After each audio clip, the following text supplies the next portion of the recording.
The posse is crowded in a small room, along with an unconscious guard. They quickly concoct a plan to deal with the bandits waiting in the common room. Their attack takes the bandits by surprise, and a fast and brutal battle ensues. Things get a bit hairy, but they manage to knock out the leader and drive off her minions.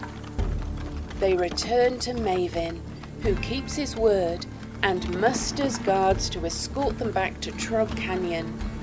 While they wait for the guards to prepare for the journey, they relax and identify Opal's magical swords, which they decide to split between Tristel and Kira.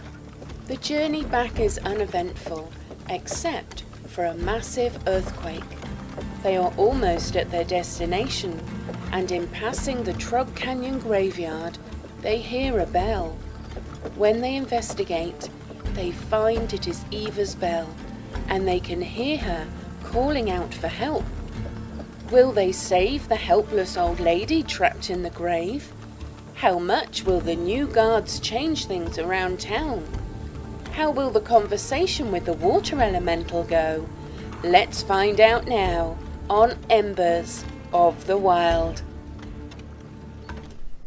Hello everybody and welcome to Embers of the Wild. How are you, my favorite players, doing today?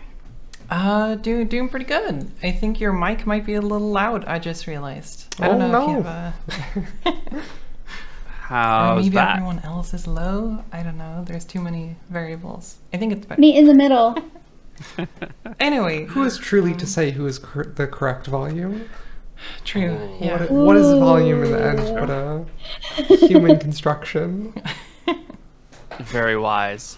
Very wise. You know, Whoa, so deep. we're doing great because we just met some kittens yesterday. Which was really neat. Yesterday? Wait a minute, but I saw kitten pics days ago. Are there new ones going around? Yeah, there are new ones. Haven't you been keeping up with the Cat Pictures channel as of late? I'm going to have to go take a look right now. Oh my god.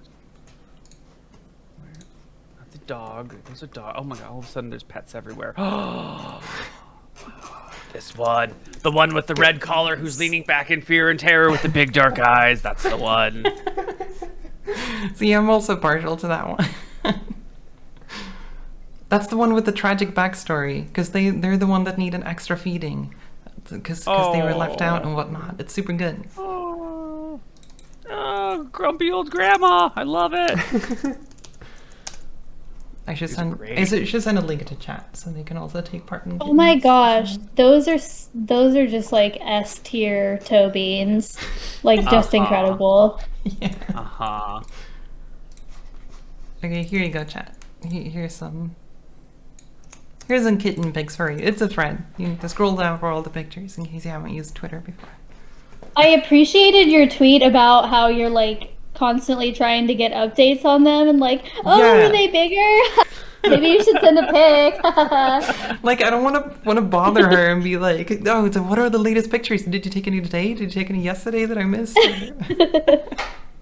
I just like the sneaky way of like, oh, I guess the only way to know is to send a pic, haha.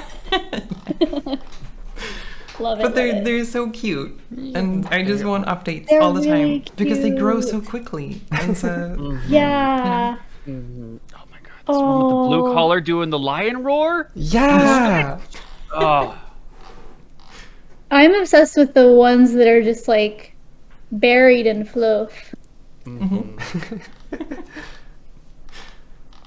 Yeah, the blue collar is like face down. yeah, they passed out at some point. They finally got their nap. Whoa. So you're getting two of these four? Yes. 6. Well, no, they're 6 total. But there were mostly 4 of them that were like hanging out with us. The other ones were in the back. Plus, one of them can't walk yet. They're kind of still crawling around on the ground, so it's kind of they're a bit of a struggle bus, but they're working on it. They just gotta learn. 2 of them. So Thor's gonna have 2 little rascals running around. hopefully bothering like a lot each of other more than bothering Thor. But we'll see. Well, Thor can climb still, right? So he can Yes. like scamper up and get away from the little mischief Oh, for a little yeah. while. It's not gonna be long. I mean, they can probably climb when they arrive here, I imagine. They learn that pretty quickly. At least, like, soft surfaces, like humans and couches and whatnot. Humans. Yes. I thought you meant like Legs. humans learn to climb early, but no, you meant climbing on Yeah. humans. Climbing on humans, yeah. Because it's Well- like a clawable surface. You can attach claws. Be prepared for your feet to be attacked constantly. Yes. Thor started doing this very recently, and I've been kind of encouraging him, so it's already happening. Well, then they'll learn from the best. Exactly. Well, now that we've had our much needed kitten update, let's pick up where we left off. It was nighttime. Our party had gathered at a graveyard. They heard the bell ringing down below from dear old Eva, long dead and gone now, only maybe not quite. And you've decided to go to town and get some shovels and dig her up this very night. Is that correct? I believe so. I think so, yeah. Yes, I mean, she's that's trapped the in there. thought. We did do a bit of math, right? And It's about a figure month. out. Spend some time. Oh, that she's but been, yes. like, in the grave? Was it a month? Yeah. Yeah. It was like more, I Okay. think. It was a little It's a bit month more and a than a couple month. days, Just over a month. Yeah. Yeah. September 22nd So, yeah, to we'll October see. 24th. Maybe she was just like really, really tired, you know, and the earthquake woke her up. Maybe, Legit. yeah. Maybe. Legit. Well, there's only one way to get the answers you were looking for, Yes. and that is to dig. Mm-hmm. Yeah, I Returning guess to we- town. Go ahead. I don't know. It seems like our soldier gang are probably not too keen on doing this, and I guess they don't have to join if they don't want to. No, they are soldiers, and this is a threat. They are coming with you to keep an eye and make sure that everything is safe. Okay, all right. I guess that makes sense. Sure. Yeah, they are not derelicting their duty now that they've got it. Mm-hmm. You can return to town. Most of the people are settled in for a nice, quiet evening. There's a bit of flurry as the three of you plus your newfound henchmen come into town, quickly grab shovels, and head back out. A small troop of people follow after you to see what the excitement is. Who are these new folks? Someone wakes Mayor Barnaby. Some of the other named figures in town will come along, but mostly it's just scattered people of interest, the youths who have nothing better to do with their evening in this quiet, sleepy canyon town, but come watch what the sheriff and the sheriff's friends are up to. And Grave soon we're digging. gathered at the graveyard. Yeah. It'll take a while for the other people to come and see you here, so for now, you can diggity dig. I think we'll make sure to keep a bit of a distance from the grave to whoever might be an onlooker and whatnot. Because, like, we want to be Yeah. prepared in case there's some sort of... In case they go hostile or something, then we... Yeah. It's good if nobody else gets hurt. The onlookers, let's keep some distance. Okay. Well, Well, guards can easily set up a little perimeter to keep everybody back, while two people dig at it, or, alternate turns digging. is Annabelle here? Or should No. I go see if I can find her? Because Annabelle might know something about what's going on or have some advice. Perhaps? Oh, her rod of comfort. What does that do? Let me pull it up. Protection from undead. It's comforting. Yeah, because I'm thinking if it like does damage to undead when it heals? Let's see. Sheds light, fixes the temperature, and protects against weather effects. Okay. Okay, and Dang. light. But no... Never mind then. Yeah. Yeah, it's more of just an aura of comfort around it, making everything easy. Kind of like a pile of books on a desk, sort of. Comfort. Yeah, Yeah. kind of like a pile of books. Mm-hmm. Okay. Do you go grab Annabelle? Yeah. I think I want to go get Annabelle, because, like, she knows a bunch of things about the divine, and, I mean, I don't know if this is divine related or not, and so might as well go get Annabelle. Yeah. I will say one person I do not think we want to let know about this right now is Greta. Ah. Oh. Or maybe we should. So I know it's like in the middle of the night. I don't know. What if it's not her, you know? I wouldn't want her to worry. And she's an elderly woman, so... But maybe this should be her decision to make. Like, on whether or not we uncover this grave, right? You say as the sheriff throws another pile of dirt over her shoulder. I think we can get her if it turns out that it's not some tomfoolery. Okay. I mean, I think she would be pretty upset knowing we're even here digging up her spouse's grave. I think maybe that's why we don't let her know. Okay. I'm a little bit worried about this.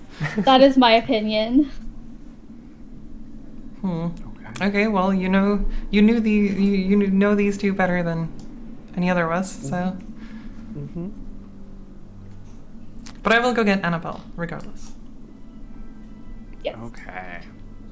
You can fetch Annabelle. She was just settling in for the night. Early to bed, early to rise. Makes a woman happy, healthy, and wise, they say. And so she'll get her stuff together and come visit and see what is happening here. And she'll meet you at the graveyard and see what's going on and hear the story and reply with a, "Oh my, oh no." And then look to the new people, see the symbols of Madrigal, goddess of hope, on the new lieutenant with you. Introduce herself and sort of get the lay of the situation for a little bit before speaking quite outright about what should be done. Here's the story that you have to tell about how this came to be.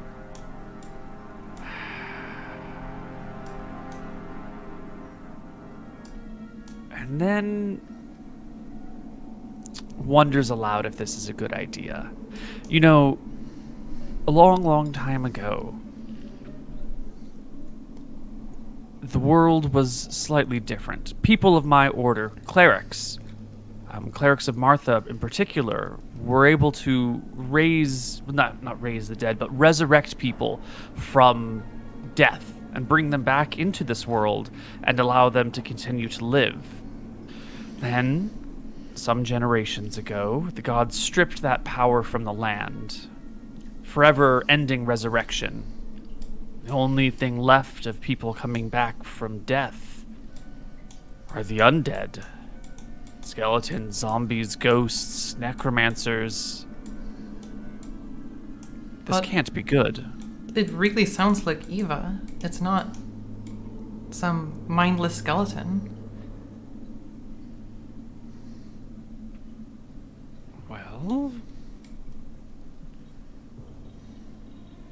there has been a lot of magic in the area. The lands around here are war-torn by it. And the three of you have been investigating that all-present magic everywhere. And there was that earthquake. Maybe they're related. Maybe this is something new. And she turns to the lieutenant with the Madrigal symbols on her and asks the lieutenant what she thinks. Lieutenant says, "Well, I'm bound to the goddess of hope. Without it, there is no point in continuing. It has been a dark couple of decades here, and hope is the only thing that keeps us going. The whole town of Ipsen would have fallen into decay and been overrun by terrible people if we had not stuck to the hope that life could continue. And through persistence, we have managed to make a life for ourselves. Perhaps the magic you find here, the person here buried under this ground, is the first sign of the gods coming back and reintroducing resurrection to the world. Maybe this is the way that they bring back the great powers, the great divine. That's what I would like to believe, at least. And both of them look to the party members who aren't in the middle of digging. Is there any way we can know if it truly is someone who was raised from the dead, or if it's an undead? Is there anything we can ask Eva that only the real Eva would be able to answer? Like, Tristel, maybe you and Eva knew about something that only you two know about. I'm thinking...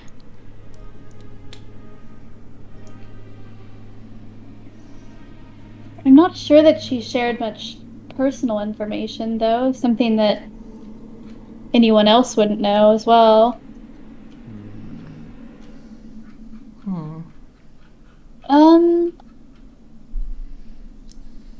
How deep is the grave? 6 feet. Well, what we could do is dig a little bit deeper, and maybe I could try to detect magic, see if there's some type of necromancy, some type of strange magic at work here. Would that be able to distinguish between a divine resurrection or necromancy?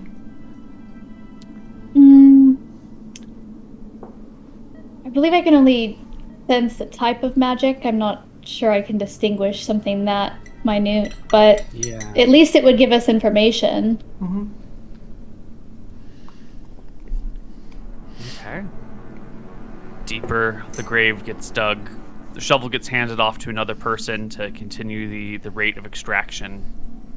It'll be an hour or so, probably a few more hours actually, before she's fully uncovered and can be dragged out. While you've been digging, the bell has to have been moved, and the whole piping system has been moved to the side, and the dirt's flying around, so there's not much communication possible with her unless you stop everything and try. Is there anything you'd like to ask her before you bring her up? I would like to detect magic before we bring her all the way out. Is there a limitation on this? Is there like a certain distance of dirt that it can go through? 3 feet. 3 feet. Okay, great. So you can stop 3 feet shy of the coffin, get, halfway down in the dirt, and you can ritual cast detect magic. And sure enough, there is magic around the area she's buried. There is, let me see exactly what you get with this. Detect magic.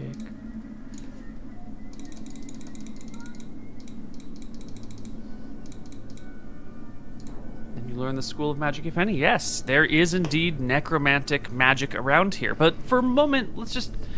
Healing spell can also be necromancy, because it deals with the powers of life and death. It doesn't necessarily mean, evil necromancy. Mm-hmm.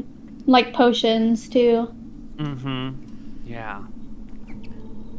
Oh yeah, I just remembered. I do have 3 potion of healing in my backpack. Might have been useful if I remembered that earlier.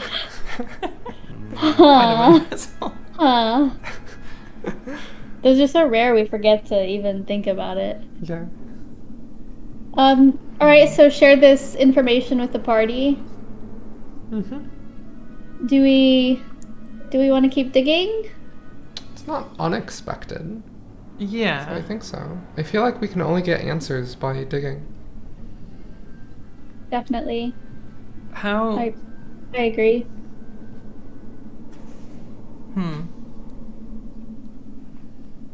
feel like we should have some way of determining whether or not this is the true Eva that we all knew and love, or if it's some sort of mimicry.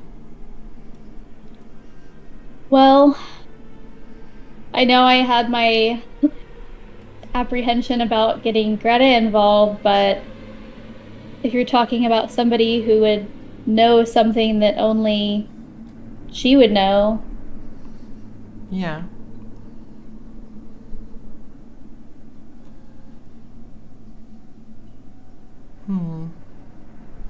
Well, do you have any... Is there anything that you would have done with her that only Eva would know? Or maybe like only Eva and Greta would know? I mean, you lived there, so you would know, like, specifics of everyday life. I don't know, what you usually had for breakfast or something. Unless that was, like, in public and eating with other guests. But then I guess that would be something that only It's they would know. true.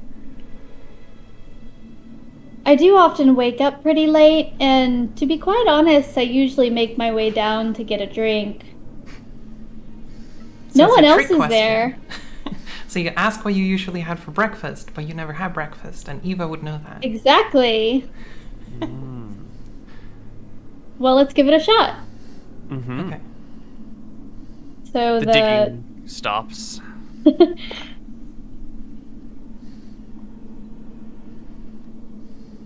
Eva, can you hear me? Yes! Is everything okay up there? Yes, everything's fine. Oh, I'm in such a strange state. Pardon me, this is such a weird question. Do you know what I typically have for breakfast?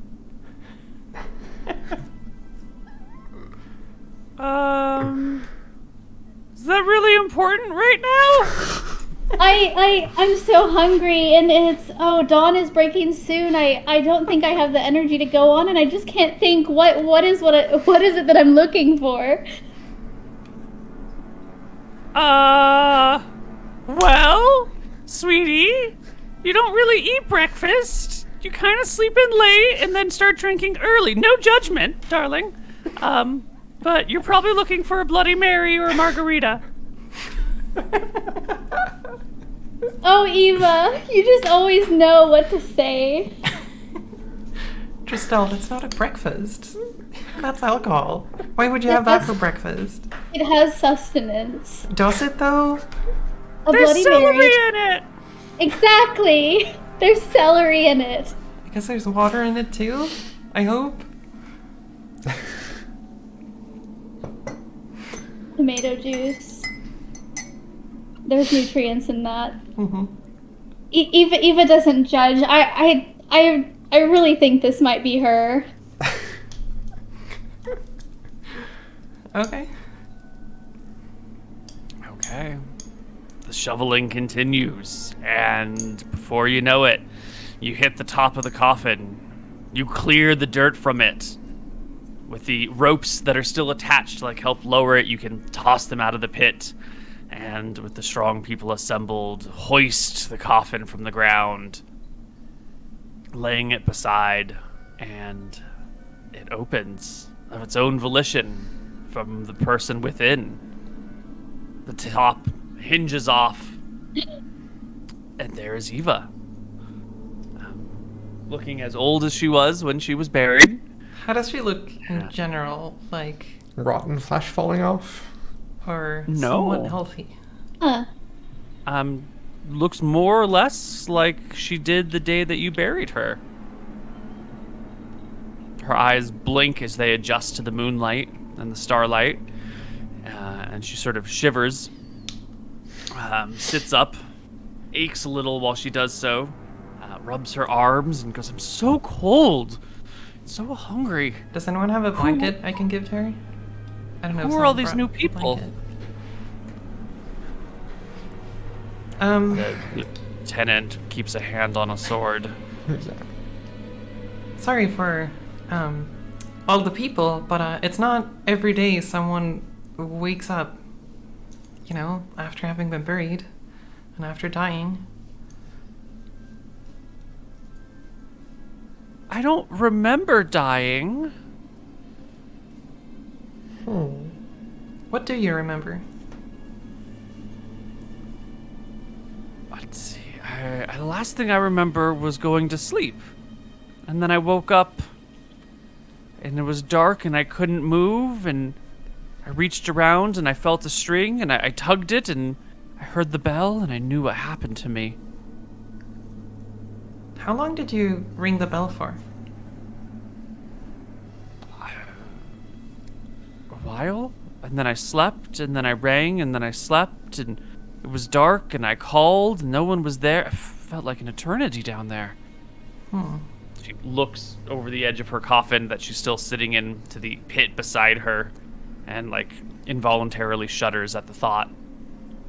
And then reaches out for someone's hand to help the poor old lady up out of her coffin. Yeah, I'll go help her out. Yeah, I'll help as well. Yeah, she takes both of your hands. Hers are cold. They're icy. They're that like, I just got a slab of steak from the butcher's and it's just like heavy and chilled. And she hoists up and like rubs her back a little, steps out of the coffin and quickly shuffles away a good, 3 meters. Where's Greta? Did she die too? Oh no, I think she's Oh, no, probably no. at home. It's so late. I'm guessing she might have gone to bed already. You didn't bring her? This started happening just now. We wasn't sure if you were, you, or if you were going to be some horrifying undead creature. And I don't think Greta would have wanted to see that, But Am I rotting? She says, and she like looks at her arms, and they seem sort of, old but fine. And my face, is it intact? it seems intact. How are you feeling, apart from hungry and thirsty and aching, Cold. I guess? And confused, and more than a little scared. And she Yeah. will take a couple steps towards the cleric, towards Annabelle, and then like take her time getting to her knees and say some prayers to Martha, goddess of life and creation, thanking her for allowing Eva just a little more time in this world with the people that she loves, in the town that she grew up in. How she couldn't bear to leave her Greta behind. Annabelle uncomfortably hears the prayers and does like a little symbol of Martha, the little interlocked golden rings. There, it's okay, I think. I think. Is it cold outside right now? Or Yeah. I was thinking if the rod of comfort would like generally help, or if it's about comfortable temperature anyway. It's a little bit chilly. The rod of comfort's definitely making the temperature near her far more pleasant. Okay, well we should get you inside and maybe give you the hot bath in the springs or something if you're feeling really cold. And we can go get Greta and tell her about everything that happened. Okay. As you begin to take Eva back towards town, Vinat, the lieutenant, will sort of say loudly, "We should fill in this grave so that nobody else accidentally falls in," and like gives a meaningful look to the sheriff. Yeah, I'll stay behind and help out. Okay. Are you headed back, Tristel, or are you staying by the grave for now? I want to head back with them. I don't know if I can sneaky cast this or just, I want to cast Identify and then touch, like kind of act like I'm, patting her back and touch Eva to understand if I can learn more about what's going on here. Yeah, you need a full minute of casting to do it. So you'd need to have her stop and like cast it around her. She'd have to be very aware that you are doing some sort of spell casting. Okay. Maybe I'll hold on that, but I'll go back with them. Okay. The two of you, plus the cleric and all the onlookers who have been murmuring amongst themselves and keep a wide breath from Eva, head back to town, leaving the new lieutenant and her guards and the town sheriff to fill in the grave. But quickly, the conversation turns between the lieutenant and the sheriff. I'm gonna say that, like, we definitely want to keep an eye on her and not let her wander around the town unwatched. I was going to say, has anything like this ever happened here before? No, but in the past year, some pretty strange things have been happening that have also never happened before. We've got elementals, we've got magmen, we've got all sorts of creatures invading. Master Maven said as much. And you spoke of a necromancer nearby? Yeah, seems pretty relevant. I don't believe he knows the location of Trog Canyon, but he does wander around quite a bit, so he could have stumbled upon this gravesite. It's hard to know. And I, like, point at Northridge, which I assume is probably visible on the horizon. I don't know. In the daytime it would be. Okay. Maybe. Yeah. Well. We'll need accommodations for my soldiers. Of course. As I understand it, this woman runs the local inn. I think that would be a good way for our people to keep watch on her. Yeah. We, put them there. We should also introduce you to the town mayor and get all those formalities out of the way. I think I saw him standing around in the crowd watching. Well, we're under the same understanding that if something unusual or inappropriate with this lovely old lady happens, that we should side on caution, have the town. Yeah, I think it's too risky to not have that caution. Understood. It's a much easier thing to fill in the grave. The shovel can be passed around between all the fresh people, and it's quickly filled in, tamped down, and everyone heads back to Trog Canyon. Tired now, and needing a night of rest, and probably to sleep in a little bit in the morning. But the next day eventually dawns. Eva is sleeping in.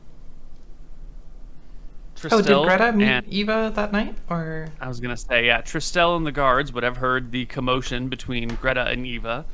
The great shouts and screaming and sort of panicking and talking, all through the barrier of a door. But eventually, in the morning, Greta comes out. She looks exhausted, like she hasn't slept. She makes a joke about old people not needing to sleep very much anyway, and goes about getting breakfast ready for all of the new customers here in town. Looks happily at Tristel, thanking you for bringing her dear, dear Eva back to her. And before you know it, life just picks back up again, with the oddity of Eva in her darkened room, resting after her long period in the grave. I think I do want to, after like a day or two or whatever, interview Greta to see if she notices anything odd or has any thoughts about what could be going on. Yeah. Because she knows her best, so. She does. But that's after a few days, so let's just see if anything important is happening in the next few days. The rain has ended, the earthquakes are all over, everything is hunky-dory. So, the next day! how did the earthquake affect Trog Canyon, if it did? Because there was the big earthquake on the way here, but I don't know if it... There were some minor landslides, some earth falling down, a couple of broken trees here and there, lots of broken pottery, but the bridges remained intact, and everything else seemed to be more or less fine. One section of the mines, an old disused section, had a bit of a collapse in it. But none of the major infrastructure was damaged, thankfully. Okay, nice. Good. Yeah. So, anything our party wants to do in town? Eventually, but I feel like the Eva situation has priority right now to make sure that it goes smoothly. Everyone just takes a little bit of R&R. Grab Barnaby some meets... arrows from the vaults. Yeah, get your arrows. Barnaby meets Vanat. They have a little chat. The Ipsum warriors can be spread out and meet Jesse, Wedge, and Biggs. And everyone can sort of come up with proper shifts now that there's enough people to really care for the town. There can always be someone on watch and then multiple people on watch during the daytime or whatever. You will have heard that in your absence, the Draconians have made a somewhat regular thing, maybe once or twice a week, coming through the town in the evening or the night after everyone has fallen asleep. They'll walk through the town and out to the plains and then return later in the evening, coming back through the town the other way. It appears they're choosing to do this at night, probably to, not worry anybody or freak them out. Maybe to sneak about and do some recon, who knows? I forget. But they haven't talked to anyone. Do we know if they're like nocturnal or diurnal or? Okay. Other than that, though, everything seems to be fine in town. Everything seems to be normal. 2 days will pass, and then we can talk to Greta about what she knows of Eva. Is this on the 26th or 27th? On the 27th. But this also means we need some new dice rolls. Let's see, I would need a 2d6 from the party.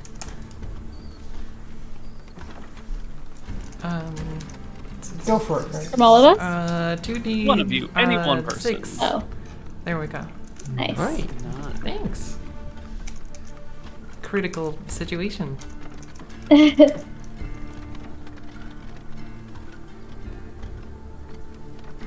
9 means no, so clearly there's nothing going on. It's all a normal week. Yeah, it's fine. It's just a normal week. Don't worry about it. Sure. You roll 10 dice and take some notes. And It's fine. change So you the can music. you can talk to Greta about Eva, and she will have a few things to say. First off, Eva is cold. Like, she hasn't warmed up. Oh. She is still very cold. And she did eat and drink some initially upon getting out of the grave, but she hasn't eaten or drank anything in a couple of days. But she still remembers everything. She can still cook. She can still pour drinks. She doesn't smell or anything like that. She is a little bit shy and hasn't left the house yet. She's preferred to remain indoors and away from the rest of the town. She's been sort of, embarrassed or uncomfortable with the concept of being around, and really is just trying to keep a low profile. I'm guessing all the townspeople are also asking all sorts of questions and wondering what's on. Yeah, there have been a bunch of people coming to visit either under the pretext of talking with Eva directly, or let's meet the new guards and the new people in town, and Eva has had to sort of hide away from the looky-loos. And Greta's done her best to sort of keep the offensive questions at bay. But everything else seems to sort of be normal. She has her memories, as many as, she had before. She's got the same sets of skills. She can do the same sets of things. She automatically remembers, where the keys go and what this little bedtime ritual they have is, and all of these sorts of things. Expectingly, and maybe to your discomfort, Greta tells you that their love life hasn't quite been the same since she got back. I don't know how in-depth you want to ask about those details. It's probably a little inappropriate to ask. Yeah, But, no. Yeah. or at least for me, because I'm more of a stranger. Maybe Tristan, but I mean, I'm kind of like what does she mean? Well, Eva was always a giving partner, and we've known each other very long, and not just each other's minds, but each other's bodies quite well, and she's been a little cold, emotional, distant in the bedroom. Well, hopefully she warms up soon, figuratively and literally. I'm having a hard time with this one, Ashley. Me too.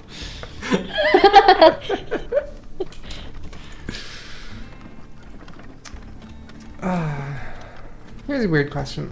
Since she's like really cold, she still has like a pulse and everything, right? Someone who knows something about that should check. Yeah.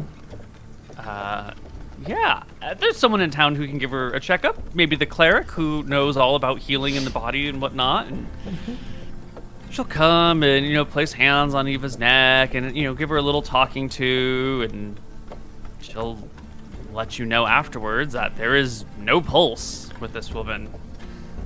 There's seemingly no heartbeat and no flow of blood through the body. Well, okay. Oh, that's why she's cold. Yeah. Do we know? I'm gonna suggest something. It's concerning, I think, these symptoms. Maybe it makes sense for us to, like, take Eva somewhere to, like, look over her and her symptoms. What do you mean? Like, if she's cold and, like, has no blood, has no pulse, like, what's going on there? Yeah, it's like, what do you want to check over? How do you want to? In front of whom is this conversation being had? Just out of curiosity. Is Annabelle I guess present for this? Or is it just the three of Annabelle. you? Okay. Or, yeah, if Annabelle comes back to us with this information, like, should we take her somewhere kind of, like, if someone's really sick, like, have them close to, like, the doctor in case they're needed. So, like, in the temple or something. Like, is it safe for her to be with Greta if, like, there's something wrong with her?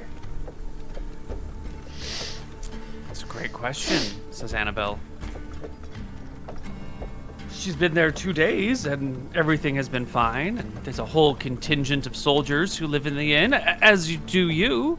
I couldn't think of a safer place than surrounded by strong sorcerers and a talented spellcasting bard. It's true.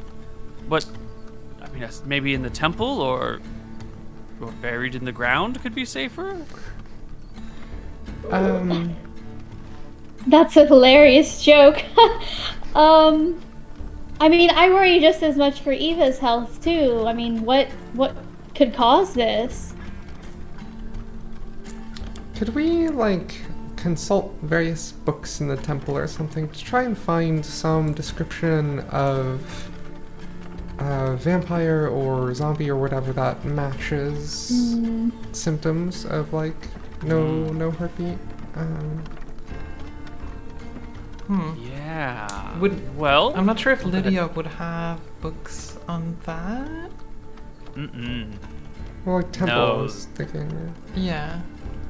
The temple has some information about healing and life and that sort of stuff, but there's not a little, section. There's not like a little treatise on the undead lying around. Right.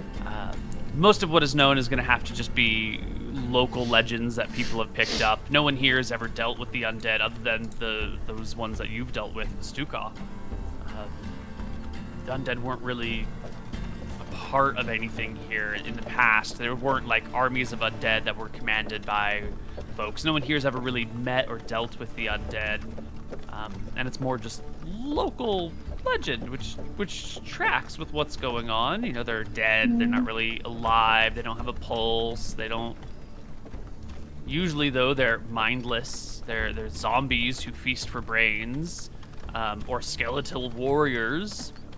no one's ever spoken about like a casual undead who's just hanging around and going about her normal life in her normal body with her normal thoughts and things.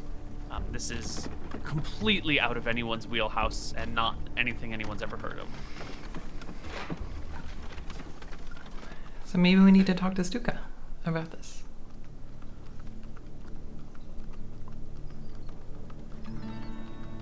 That's not a bad idea.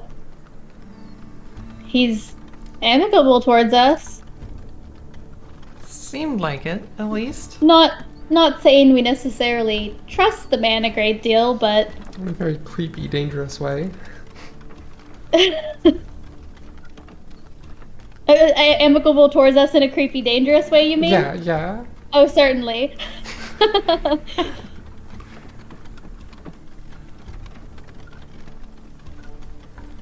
I'm not sure what other options we have to look into it. Mm-hmm. Yeah. What would we ask?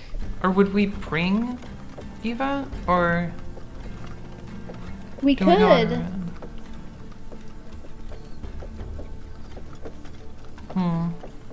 Though I'm a little bit worried something's gonna happen to her. Mm-hmm. That she would die again, I guess, if something bad happens. I don't know if... I mean, she's still an elderly woman. Could she make that journey? Yeah, it might not be. Put her on a llama? Possibly.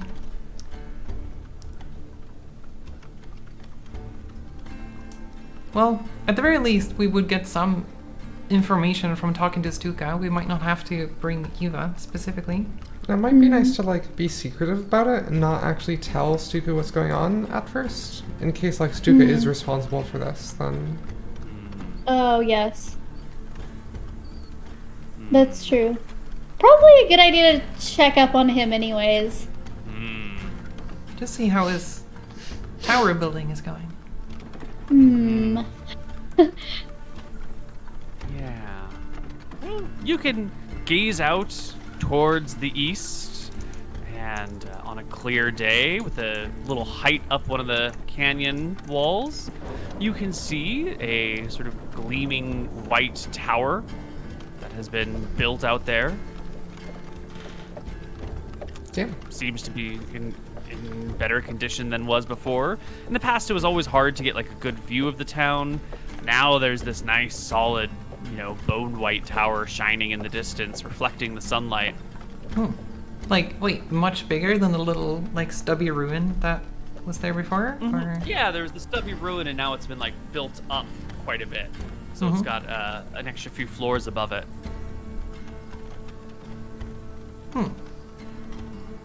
Yeah. We should pay Stuka a visit, I think. Wonderful. Well, I think the party is full on hit points and spell slots and all that jazz. I mean, it So won't why really don't we- matter that much, because we're not gonna fight Yeah, of anyone. course. So. So why don't we take our first break right here, and when we come back from our break, we'll go visit Northridge and say hello to our friend. Yeah. Alright, we'll be right back. Bye.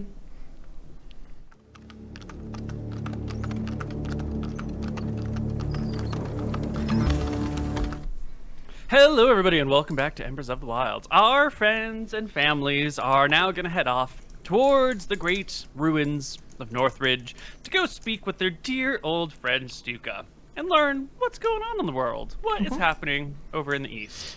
And we're heading off during daytime, right? Like, we're not in the middle of Yes. necromancy night vibes. Yeah, unless you want to be.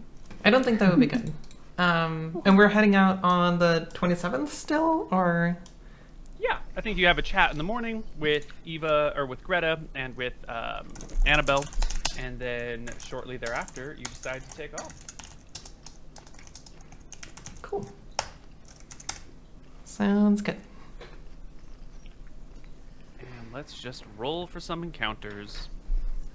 I also want to be sure to inform people that we're heading out, or at least the guards. So, like, if we don't return for a very long time, something has probably happened, and yeah, just as a fallback plan. Excellent.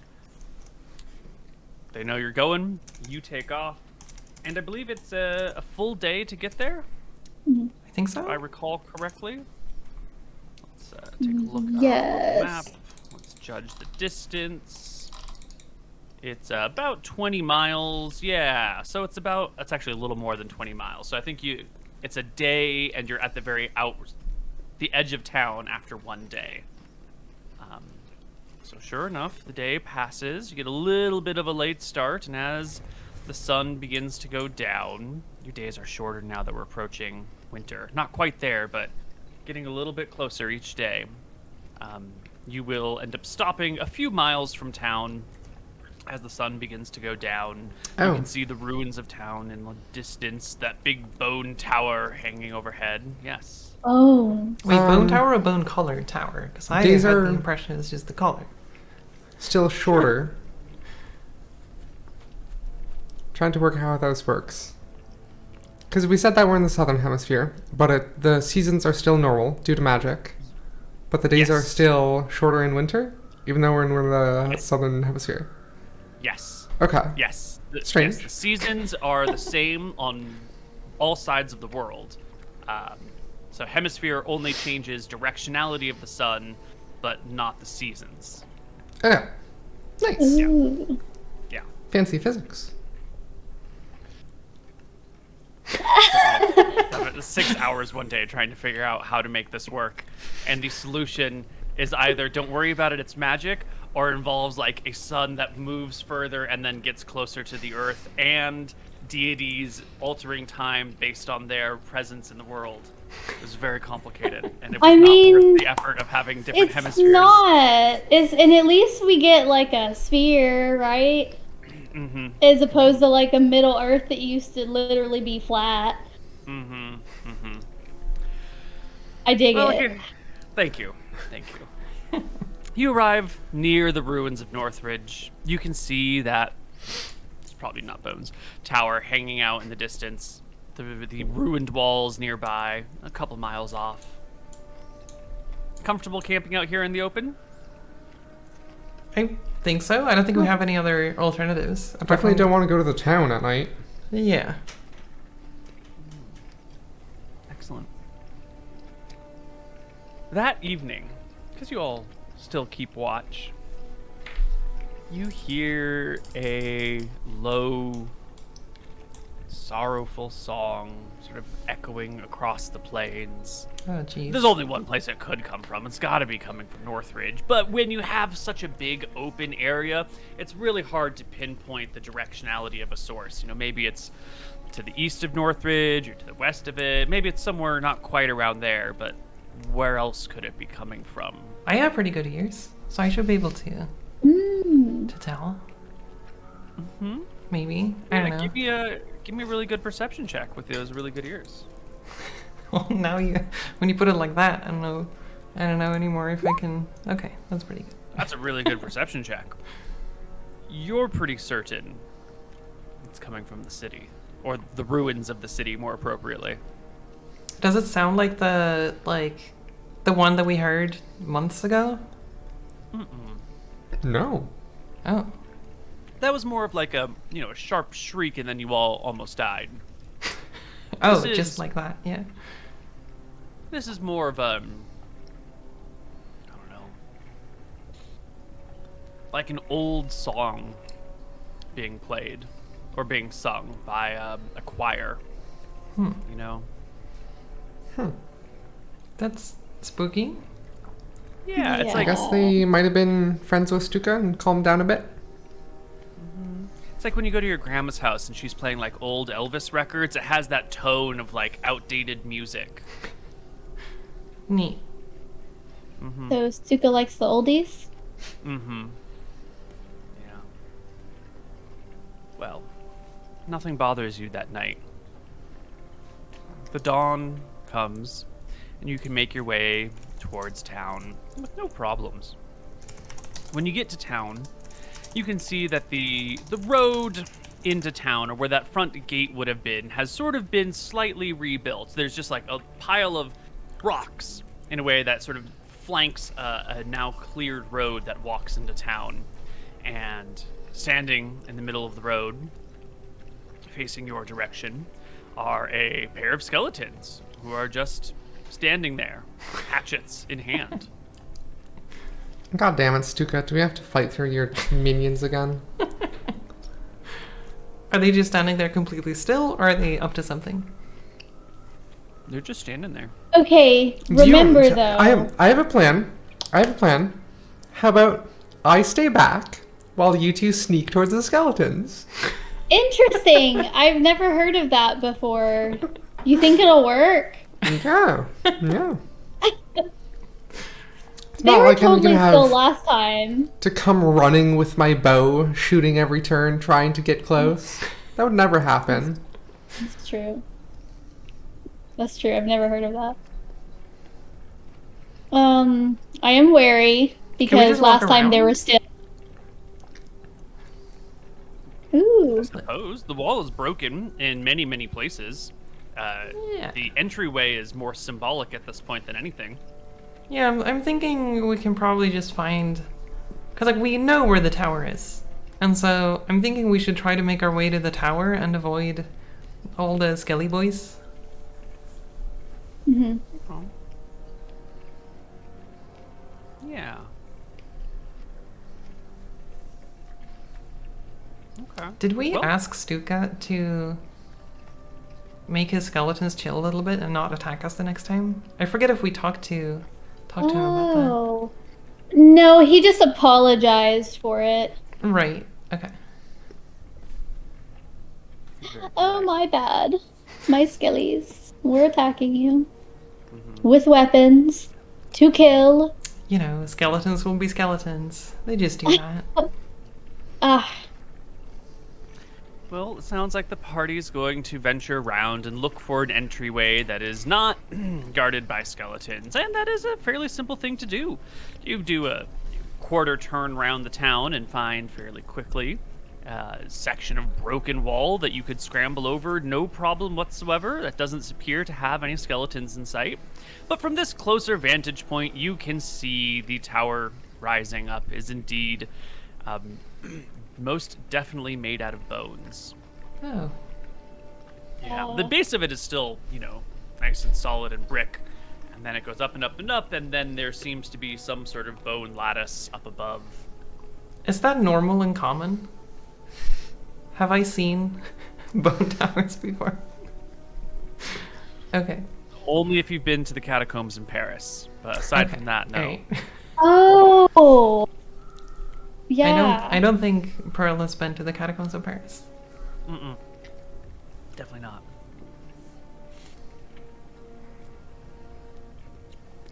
Well, So, what does it look like? Are we close? Far? Yeah. Does it seem guarded? Doesn't seem guarded. You can see some skeletons moving things up the tower and placing things up there. You can't see Stuka anywhere, but you do see skeletons doing labor. Do we think Stuka's in the tower? Surely. At least nearby. Yeah. Let's sneak our way over to the tower. Is it possible for me to climb the tower? Like on the outside and look through windows? Why would you want to? Because just sneak around and see if he's there. I don't want to go past any skeletons going up the stairs. Well, there's skeletons on the outside of the tower who are building it. It's being constructed, and there's supplies being moved, and there's some on the outside. Who knows what's happening on the inside? The Okay. area does seem to have quite a few undead. If you got to the tower, you would have the expectation of being seen, unless you could really carefully and sneakily make your way there. I wonder how we could do this. Because nothing has ever gone wrong with Pearl and I and invisibility and skeletons. Invisibility is flawless every time.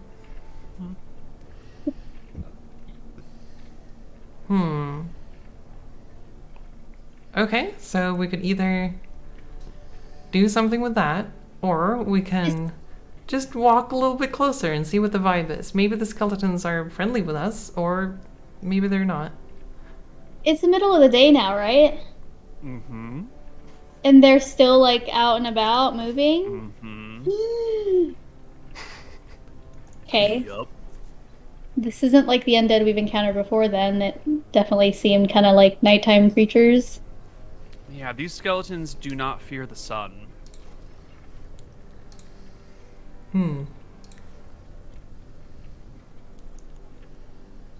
Maybe that means they're good skeletons. They're just helping out. Mm-hmm. Over the wall we go and into town? Ba-da-ba-ba-ba-ba. Yeah. I think so.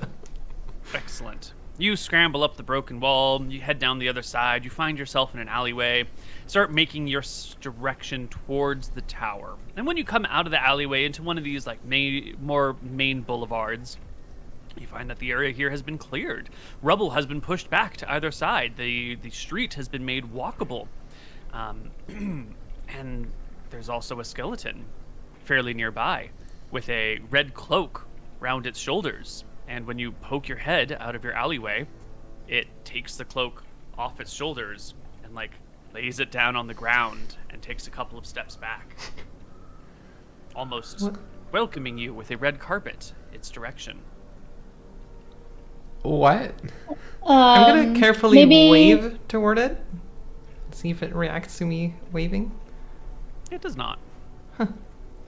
Maybe he did let them know to be nice to us next time? Yeah, well, why don't you try, Tristel?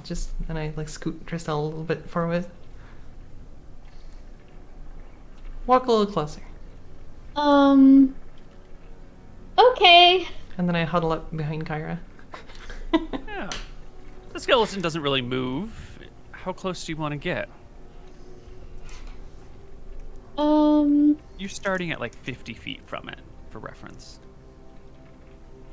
get within like 20 feet. Yeah, as you get to about within 20 feet, the skeleton turns on a dime and begins to walk away from you. Yes, let's follow it. Okay. Yeah, I think it's leading us. Yeah, the skeleton leads you through the town, down the main boulevard, and hooks a left. Around this leftward corner, you can see the tower before you, and down in its base, there must be 20 skeletons. Some of them moving bricks, some of them moving bones, some of them standing nearby with weapons at the ready, but otherwise just standing there. Some of them are helping, gathering things and then walking up the tower. You'll notice that they are a little bit on the clumsy side. You watch one skeleton with an armful of bones, like ever so slightly misstep on the walkway around the tower and topple off to the side, hit the ground, and then reassemble itself, and then pick up some bones again and begin its ascent once more. Do they appear to communicate with each other, or is it just they're just like clockwork doing things? It seems like clockwork. Okay. Huh. If you follow the one who has been leading you, it walks into the tower through the collection of nearby skeletons. I guess. Why it. not? You will be surrounded. Yeah. Is that a bad thing? We could call out for Stuka. That's true.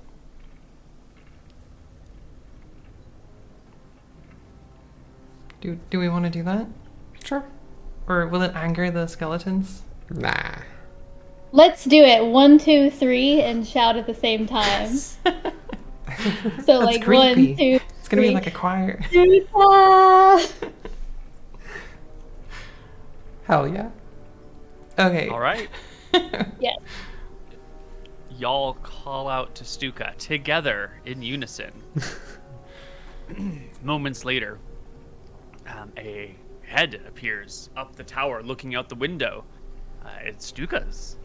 And a hand follows with a wave. Come in! And then it disappears inside the building.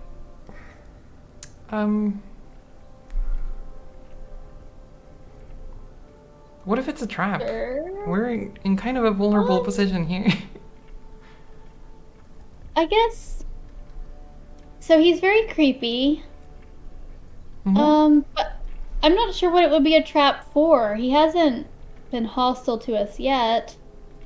Except for, wanting to add my bones to the bone pile and make me part of the tower. But that was a joke, right? No, he's done that. Yeah, you said that.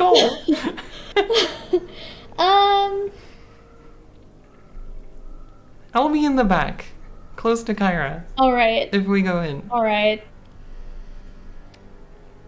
I'll be in the front then. Okay. Excellent. You head into the tower, up the stairs. There's some skeletons around on the inside. Some of them are just standing guard looking out windows. One of them has an armload of bones and is just standing in a spot with no real purpose. And up the tower you go, past repaired doors. Some of them are wooden. Some of them are like bones that have been pressed together with like a sheet or a cloth between them. And then you can see the outline of other bones on the other side. And then, hinged to the wall even. Up you go 2, 3, 4, 5 floors up to the area where Stuka is. And there is another like red carpet rolled out for you. But it's sort of old and tattered and has seen better days. It's mildewed on one side and a little burned on another. It's definitely not a nice red carpet, but it's what's available in this time of... what's the opposite of plenty? It's a time of very little. Scarcity. Yeah. Yeah, Scarcity. thank you. This tattered carpet leads, the stairs continue going up, and this leads straight forward into a room where you can see Stuka sitting on a throne made out of some bones, probably, just innocent bones, with a goblet in one hand, and his other hand just free, resting on the armchair of the throne, which he picks up and he happily waves at you. Friends! Welcome to my humble abode. Please come in. Can I get you something to drink? He takes a sip of wine. Stuka, it's nice to see you. No, we're just here for a quick chat.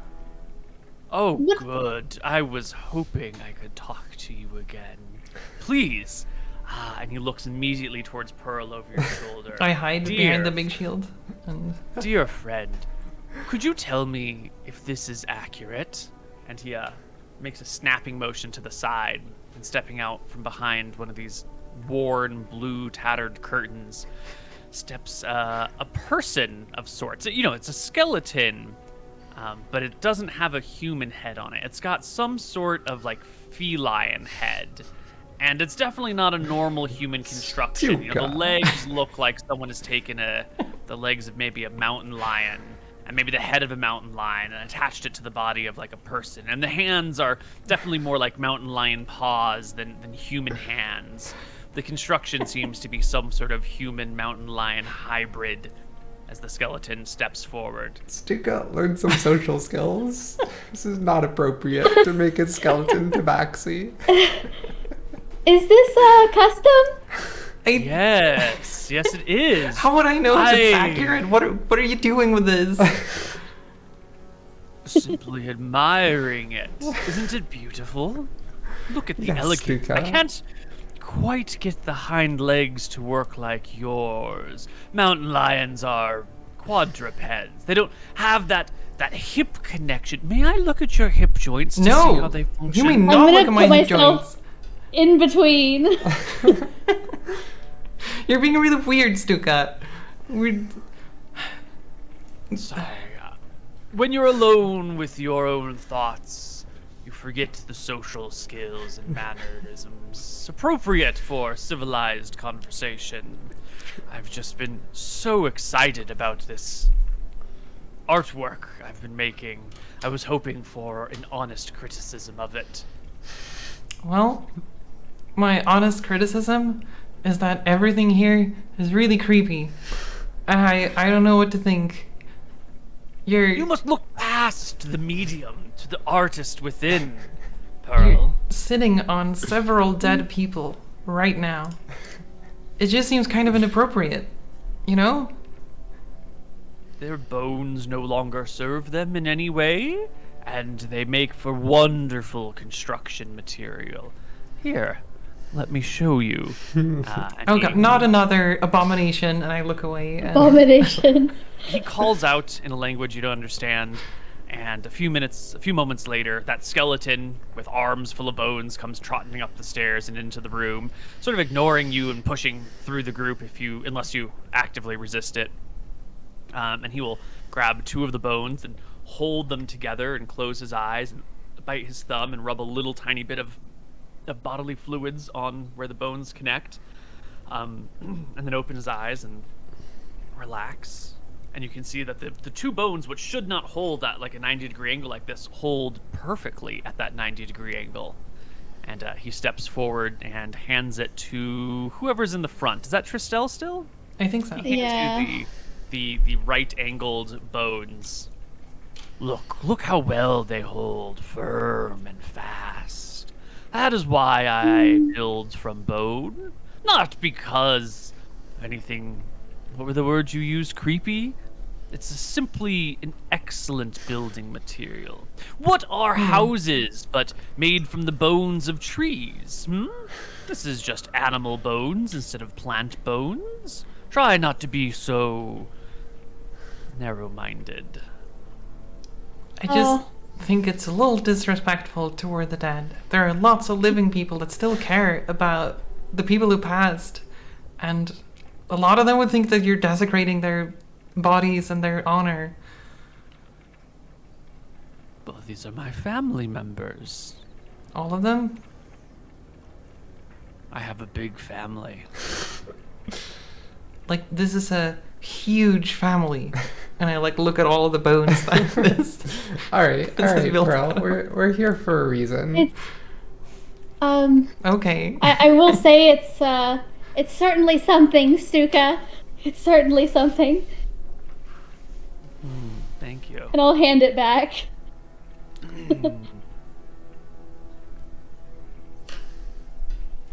I suppose you had your own reasons for coming here. It wasn't to help me with my art.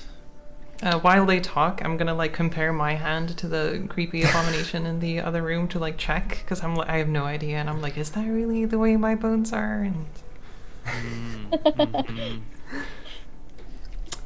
Yeah, so we were reading over some tomes, and we came across some, like, really strange passages that we were hoping to understand a bit more, because with all the strange things happening in the lands recently, we thought that knowledge would be good to have, especially with undead things, as I'm sure you're a fan of. I don't quite follow, but I'm eager to listen.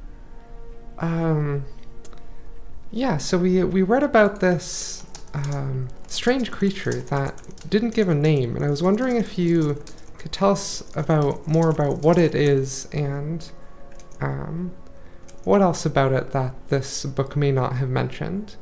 It mentioned that this creature doesn't have a heartbeat, and it's very, very cold.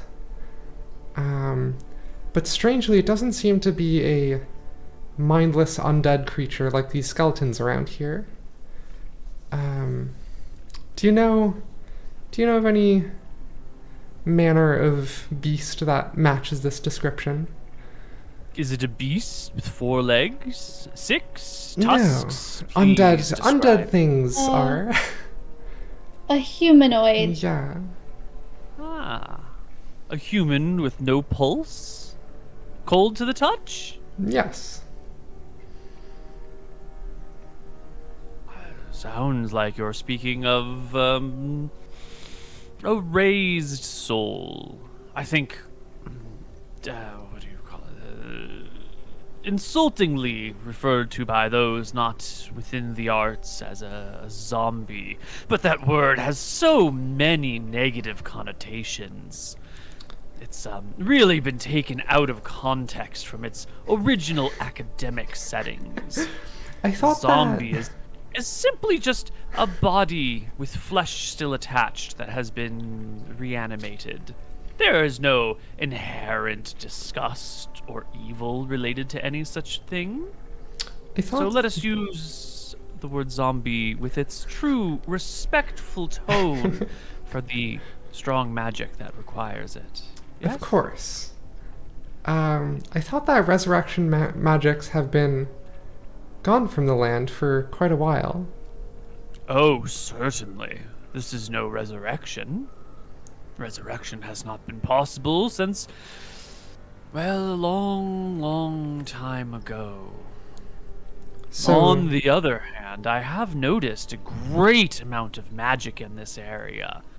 Incredibly strong, blowing down the wind, through the winds and in the waters, permeating the soil itself.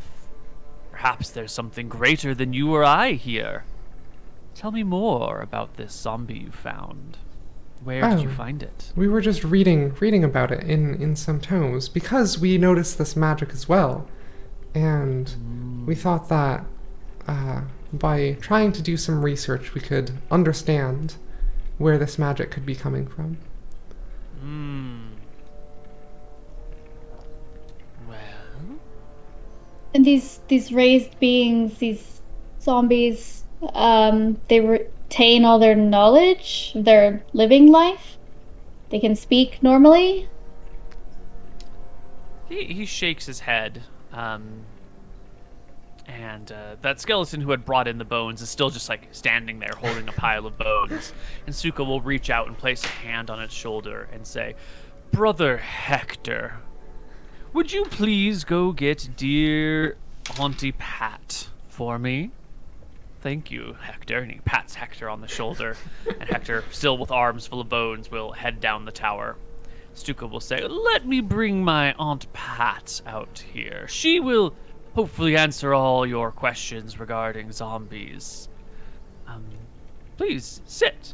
And he points towards the feline skeletal structure and says, "Make yourself useful," and like points towards the ground. And the creature like makes itself into a bench for two people to sit on. He looks around the room and calls out to one of the workmen in the hall, who comes over, and he has them sit and make him another bench. So now there's seating for three. No, thank you. We'll remain standing. Can I get you some wine while we wait? Auntie Pat is slow to climb the tower. Oh What no, we had kind of breakfast on the way wine? over. Red. Um, Are you a fan? do you happen to know the variety of grapes it comes from? I do not. The people of... what is that town's name just over yonder way near the river? Khyperia. Yes, I bought it in Khyperia when I passed through. Whatever they grow or find. Well, then certainly I'll have a glass. Splendid. And gets up and heads over to a cask on the side and opens it. And, a dark red wine flows into a golden goblet, which he hands you. He takes his own goblet and sits back on his little chair with armrests. In the way that people drink very nice wine and inspect the color, the way that it looks, the tannins that gather at the bottom, the smell, am I certain this is wine? Yeah, it's definitely wine. Unless someone went to extreme lengths to make it smell and have the same viscosity of wine, it's definitely wine. Maybe you can Okay. do the wine ritual, but you actually ritual cast detect magic for 10 minutes. And I think that would be a little... I think there might be some necromancy magic around us. Just gonna toss that one out there. Yeah, a little bit. Alright, well then I'll raise my glass to Stuka and throw it back. Yeah, he drinks, sips the wine with you, and all is fine. It's gonna take a while for Aunt Pat to arrive.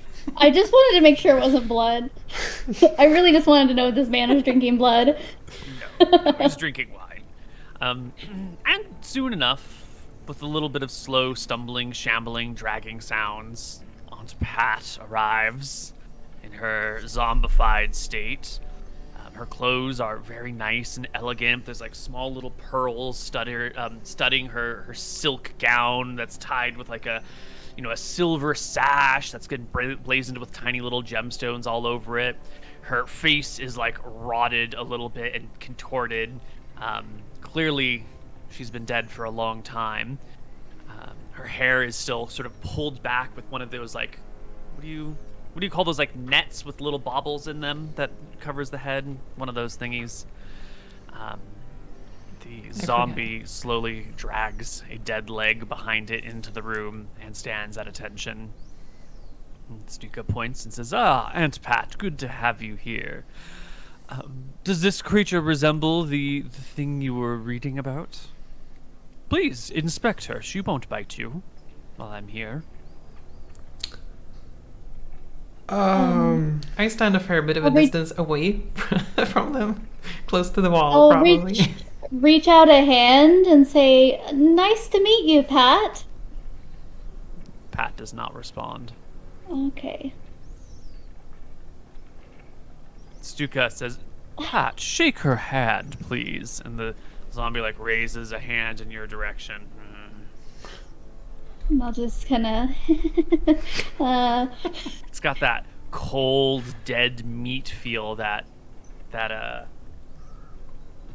Eva's hand had. But this one's like rotting, and there's like fluid sort of coming out of it a little bit.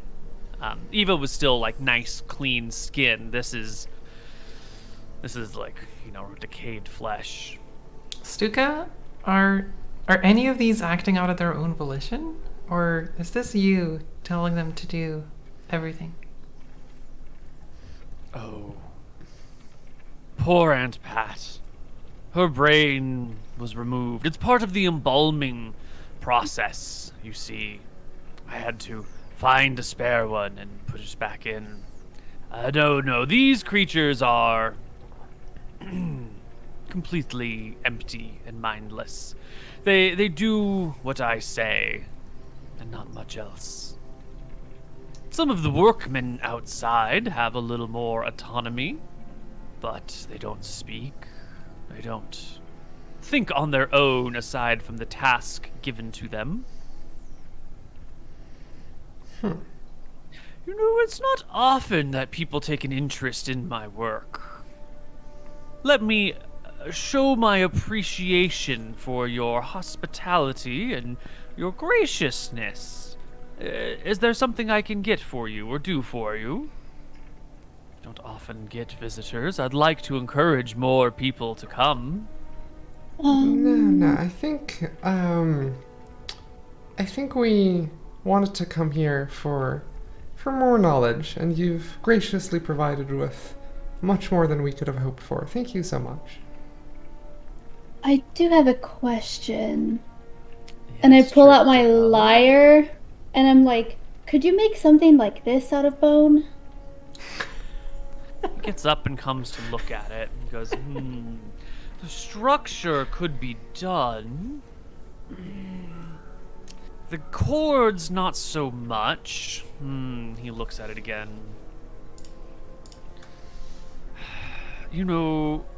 The real problem with this would be getting the hollow chamber on the inside to properly reverberate. I don't think this would be an appropriate thing to make from bone, unfortunately. Lyres are...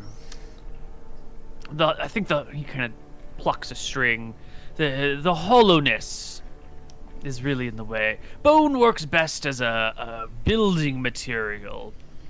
Small things like knives or blades or weapons can be done, but something this delicate requires a different hand. Well, thank you for looking.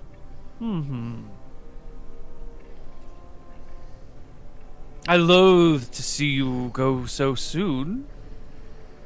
And you still haven't answered my questions about... He looks again towards the imitation pearl. Well, I'm not an expert on these things.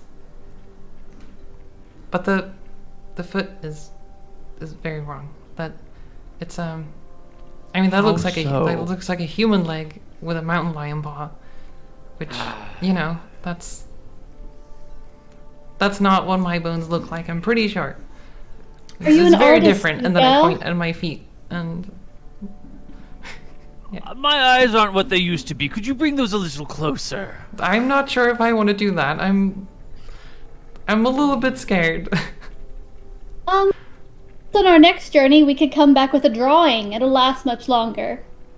That would be splendid. Yes, yes.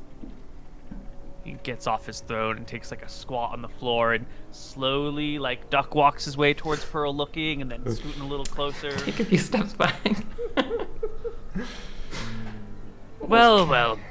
I shouldn't keep you longer than you wish to be here.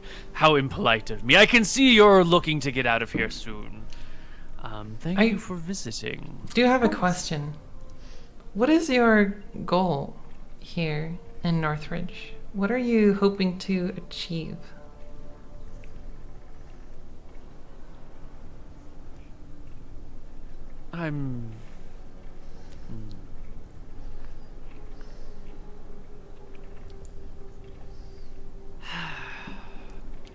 I came here initially to see some old friends. And I thought the place could be tidied up a little bit, and I needed a better home. And what started as a temporary expedition has become somewhat of a enjoyable task, crafting this lookout tower and getting involved in some new forms of sculpting. I don't really have a plan. I am curious where this other source of magic is, though.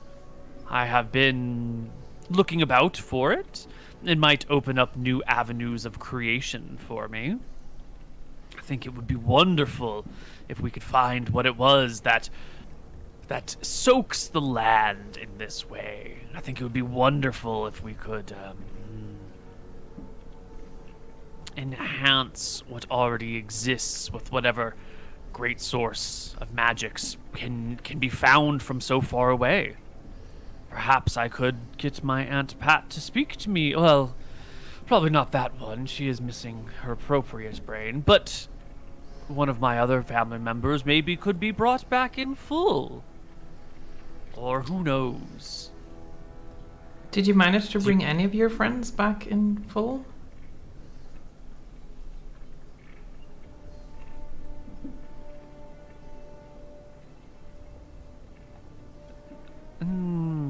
Full is such a broad word. No, not in the way that I would like.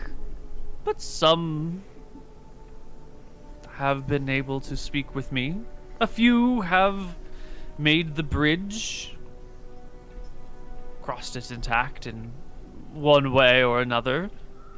With their mind intact I and remember. all their memories and... I mean... See, is it really your friends you're talking to when you're resurrecting them like this? Well, I talk more at them than to them, you know? They're not very good conversationalists. Which is why I would like to encourage you to return. And, since I am nowhere near Ka'ela again, I would be happy to pay you with coin for any sort of wine or beer or food you could bring. Having my family members hunt and bring me back food is not always as easy of a task as you would expect. They're a little slow, these friends of mine. Yes, well, if you find anything more about the source of the magic, we're very much interested in figuring that out, so... I would also love to see that book you found, the one that details the creation. I think it's a little odd that you would come all the way out here just for some clarification on a book. Is there not some deeper thing happening? Well, we've been stumped on the source of this magic for quite some time, and we're exploring all of the tiny avenues that we could explore. Unfortunately, we don't have the book either. It was a property of a wizard traveling through our town, and we just met them on our travels. Thought it was interesting. Where is your town, by the way? You know, Oh, I'm not it's sure yonder. if we're comfortable disclosing that. What with, all the scary magic you have going on. What? Pearl, I get the feeling you don't trust me. You know what? I'm gonna be honest. I don't fully trust you, no, because there are bones everywhere. Literally everywhere. We are surrounded by bones. And this is highly unusual. Usually you don't desecrate graves like this. Are you not surrounded by the bones of trees when you're within your own home? Well, I guess, but trees are not living beings like us. They don't have a soul. They certainly are. Ask the elves. They have souls. They can speak if you know how to listen. Wait, really? Perhaps it's best we take our leave instead of bickering over differences in opinions on interior design. Wait, are trees living? My What do you mean? apologies. It's been no. so long since I've spoken to others in the flesh. Please have a good day. And We will take our leave. Goodbye. Wait, Kyra, is this Yes. true? Are trees living? Let's go. Bye. Stuka, I do like what you've done with the place. If I have a suggestion, paint. It's rather white. yes, we don't have any paint here. If you could bring some, I would pay handsomely for some paint. We'll do our best. Thank you. Jonathan, he calls out the doorway, please show our guests out and make sure no one bothers them on their egress. And down the stairs comes a skeleton. This one also has like a little bit of a shawl attached to its shoulders. This one is sort of like a gray, like maybe a moldy gray, and then one corner is green. And Jonathan will walk down the stairs and lead you out. Okay. Okay. Then Jonathan will take the path towards the front exit that leads north, just out of town. Are the two skeletons still there? The ones that we saw? The two guards are still there, and as you approach, they turn towards you and begin to walk forward, and then Jonathan will like raise a hand, and the others will just like stop and turn back and face the other way. And Jonathan will lead you out and then do like just a jerky skeletal motion, like a this way to leave the town. Yep, we'll follow that direction. Speedy ho. Yeah, and soon enough you're out of town. Nice and safe, no danger whatsoever. Neat. Heading through the plains. Did you get the information you were looking for? I think so, yeah. Did we? Yeah, it's zombies. We got some information. But it seems like them waking up with their mind intact seemed very, very unusual. That's what I was getting. Yeah. I'm sure that he knows what it could possibly be if it's someone who's totally alive with their, mental faculties intact. But at least this zombie is a start. Or maybe it's a matter of time since death that affects that. And also if their brain has true. been removed. Yeah. I don't know what manner of embalming happened here in Northridge, but could have been a part of it. Okay. Well, that was an Back home? experience. That was an guess. experience. Pearl, we can have a discussion later about the life present in trees and it's in literally everything. That man's not in his right mind. Trees are different than people. You're not crazy about that. I mean, they seem very different, to me at least. They're very different. Okay. Become a treegan instead of vegan. Tregan.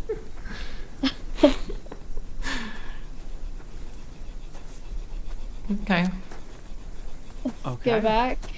Yeah, it'll take another day to get back home. We're home on the 29th?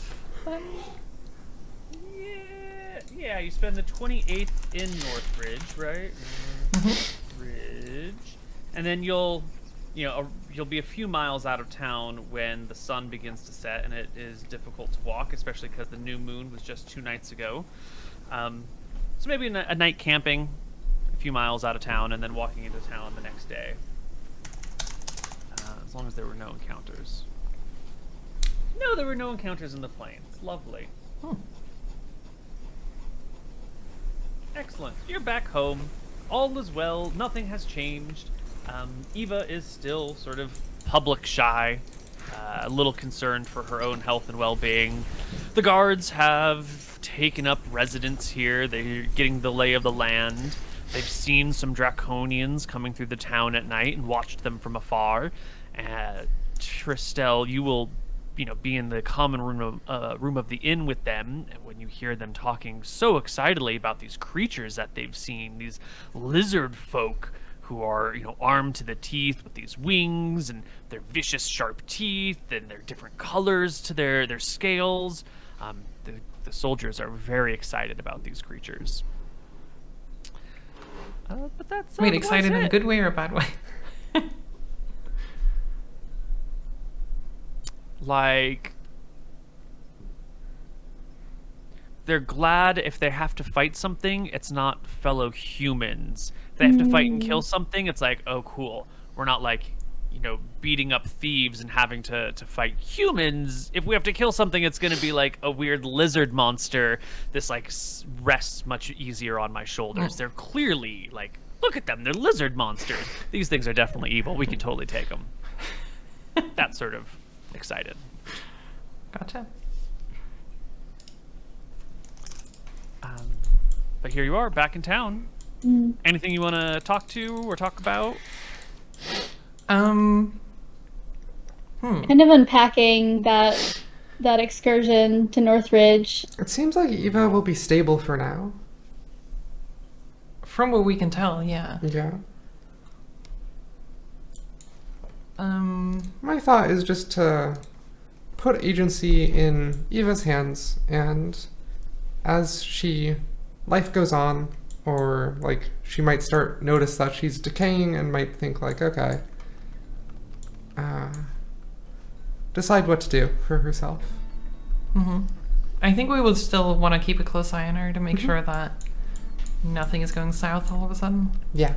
Yeah, and if she's eating, or that was still a thing that wasn't happening. Yeah, has she been eating and drinking since we left, or? You can go ask her wife. Her wife will shake her head. I guess I'll tell her what we learned. And also say that she seems stable for now and doesn't seem to be a harm to you or our community. So yeah. Okay. I will tell Greta that we could take her to the necromancer that we have met, and maybe he has some advice about what to do and how she can keep living a healthy life. Aren't necromancers evil? Yes. Asked Greta. Stuka is... I'm not sure, and I look down to the floorboards underneath my feet. I don't...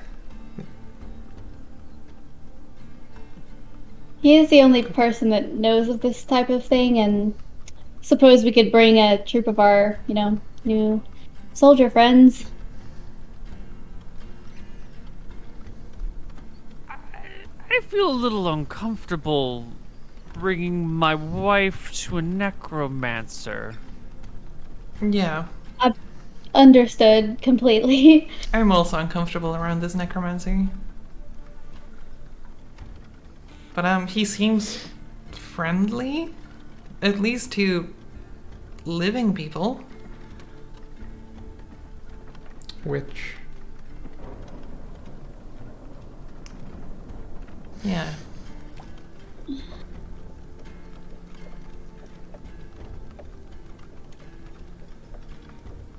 So I don't know.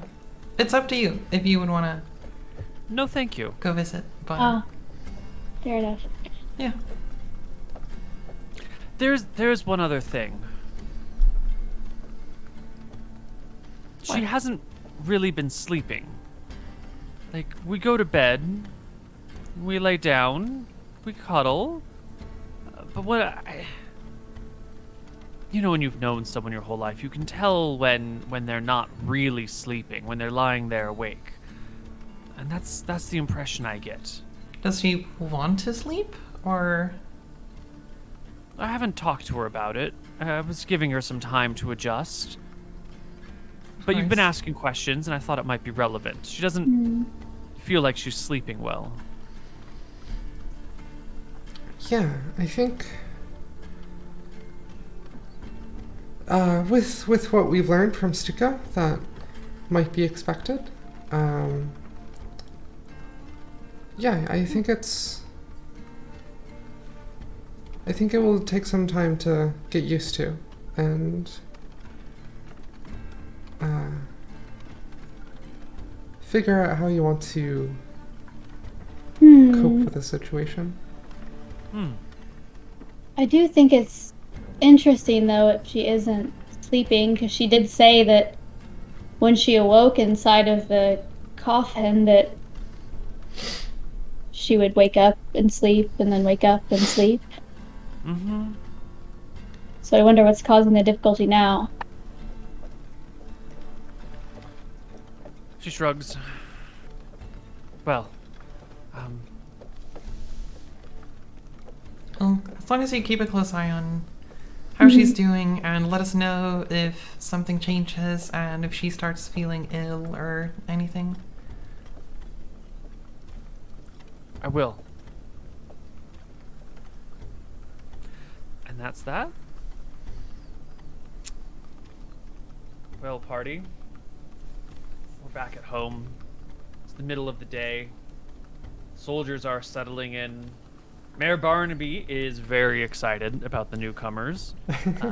He's proudly strutting around town, observing them in this location and that location, and coming over here and nodding self-righteously to himself like, yes, this is great, wonderful. He pats you on the shoulder, Ashley. Good job bringing these fine reinforcements from so far away. Clearly, they know where we live, but did where they come from? This Maven fellow that they speak of.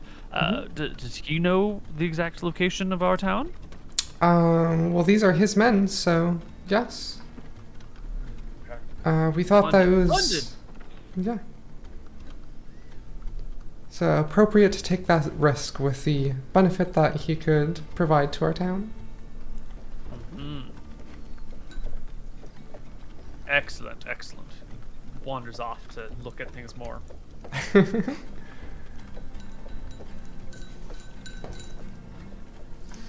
Well, party members, I think it's about time for our second break here, and when we come back, we'll see what other trouble we can get into. All right. No trouble. None at all. None. Right. See you in a little bit. Bye.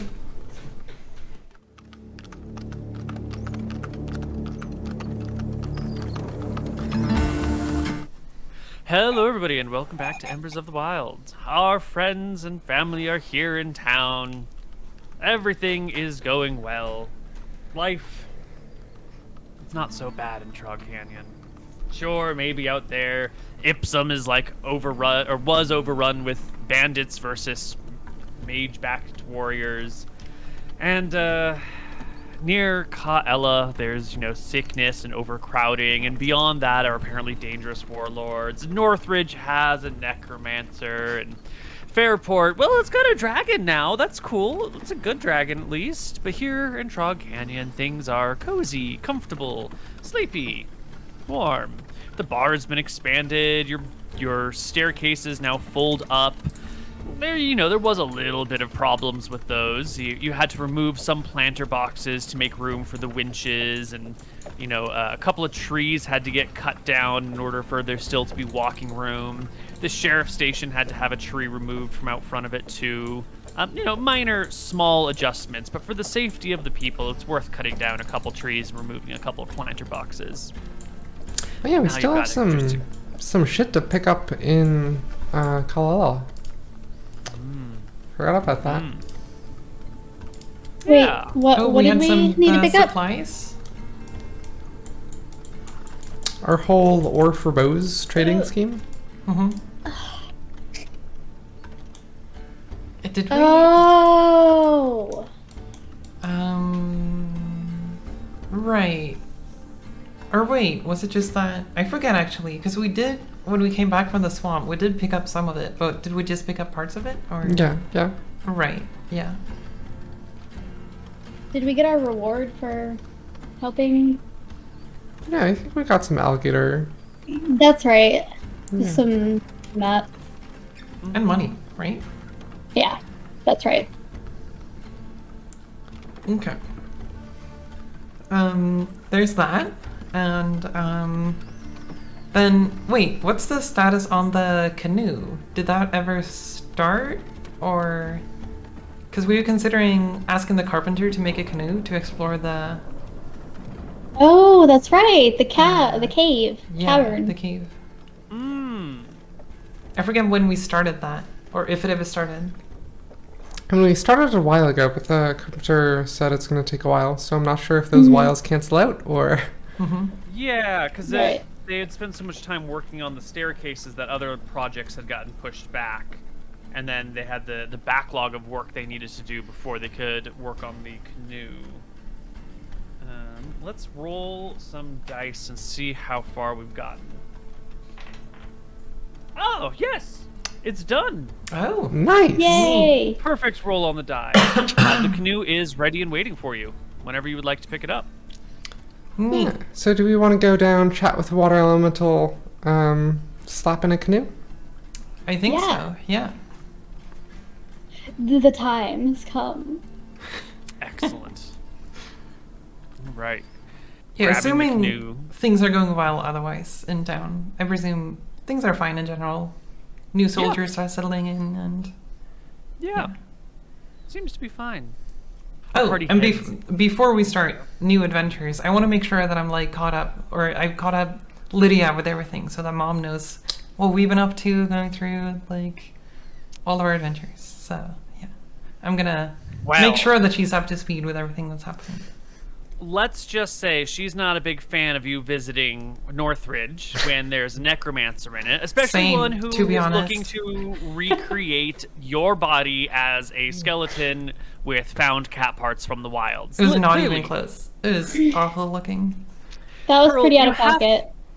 You have to use your head. This is a dangerous situation. This strange person could kill you.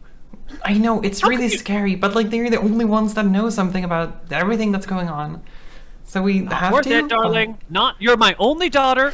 You're my only offspring, at least until, this one grows up. But what are you doing? Look, we're looking out for the safety of this town and, frankly, the whole region, trying to figure out what's going on with this magic. And, it's our duty. We're protecting the town. It's not your duty to die. And Just I haven't don't died go back yet. and visit the necromancer. How hard is that? I know they say cats have 9 lives, but you're not a cat, and you only have 1 life. Okay. maybe I can just have Tristel and Kyra go talk to the necromancer on their own and Sure, not help them that's out fine. They're at expendable. all. Just gonna let them go on their own and into the danger zone. Listen. Kyra's family has many children. If But only something one Kyra. terrible could Kyra's happen my to Kyra, friend. and you know I love Kyra. Kyra's wonderful. She's been a great sheriff. She's a good friend of yours. I love her to death. But if something happens to her, there are more of her line. And Tristel, as wonderful as she is, and as a boon to our society as she has been, she's not my daughter, and she's not from around here. And so if she dies talking to necromancers, that is acceptable. But you, Pearl, are my daughter, and I don't want you to die. Oh, so don't it's go play with acceptable necromancers. that literally all of my friends die. Yes. That's not acceptable to me.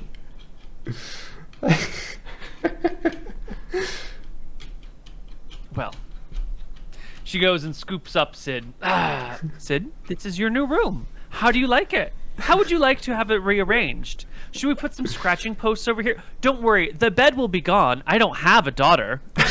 She looks at you. Is that what you want me to have to live through? Is that what you want my future to be like? All alone? Just me and Sid? I'm just trying to look out for my friends. And I start tearing up. I'm being genuinely upset. She leaves. She can't handle this. No. Oh gosh. Anyway, you can head back into the cave now. I slam the door on the way out. You make your way through the mines with your canoe now back to that sealed up area where you try to keep the sound of the mines from disturbing the water elemental. Is there water elemental there? Like when we arrive at the cave? Who knows? It's not like waving up at you, but it's probably there somewhere. Okay. All right. Should we try and see if we can get them out, or should we head on in? Sure. Well, we can try to talk to it now, right? I believe so. Yes. I have been Okay. practicing. So Then I let's believe give that a so. shot. It may be able to give us information about, what's even further inside. So I'll pull out my lyre, and that seemed to be a way to get it to be active last time. And play just like a very like peaceful, pretty, uplifting tune. I'm just gonna sit back down somewhere and Serene. be calm. Yeah, it doesn't take long at all for the water elemental to show itself, and you can see the ripples in the water showing where it would be, and a little hand pops up and moves along with the music. It's definitely present and playful. Okay. I will walk up kinda close to it by the edge of the water. And I will very reluctantly and slowly reach out with my hand. I don't know if it will be interested in holding my hand, but I don't know. It's sort of doing its own little dancey thingy with its hands. okay. I'm gonna hold it out for a while, see if it wants to hold my hand. Eventually, it'll pass its fingers through yours in an attempt to get you to move with the music with it. Okay. Seems friendly and curious. I think I will do the same thing that Kyra did, of waving it back and forth a little bit to the music, so that it feels calm, I guess, and not spooked by this dumb cat again that is trying to mess things up. Okay. And I will, as I'm holding their hand, I will cast tongues. Because now I've been practicing. My comprehend languages is now a little bit better. And, Spell grants the creature you touch the ability to understand any spoken language over it hears. Moreover, when it speaks, any creature that knows at least one language can hear and understand it. So you cast tongues on the elemental. I don't know if it needs to be willing, because it was a little unclear, but I wanted to make sure that it felt safe at least, and it did want to try and understand us before, so I feel like it should be willing enough. Yeah, and before your very ears, the sounds of water splashing around become sort of like more of a nameless tune being hummed. What was the sounds of water rippling or little droplets falling on the ground becomes more of a going along with the instruments being played. What is your name? Oh my, are you here?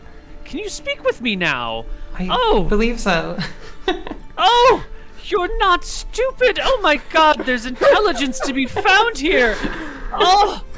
Oh dear, how I've been trying so hard to communicate with you. I've been practicing this a lot now, so I'm really happy we can finally speak.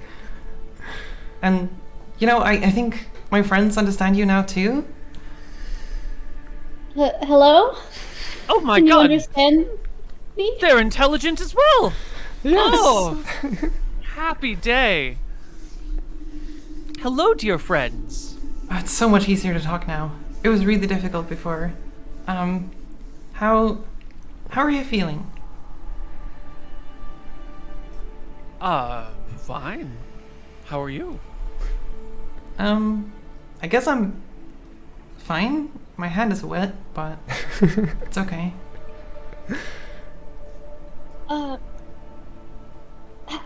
How did you get here?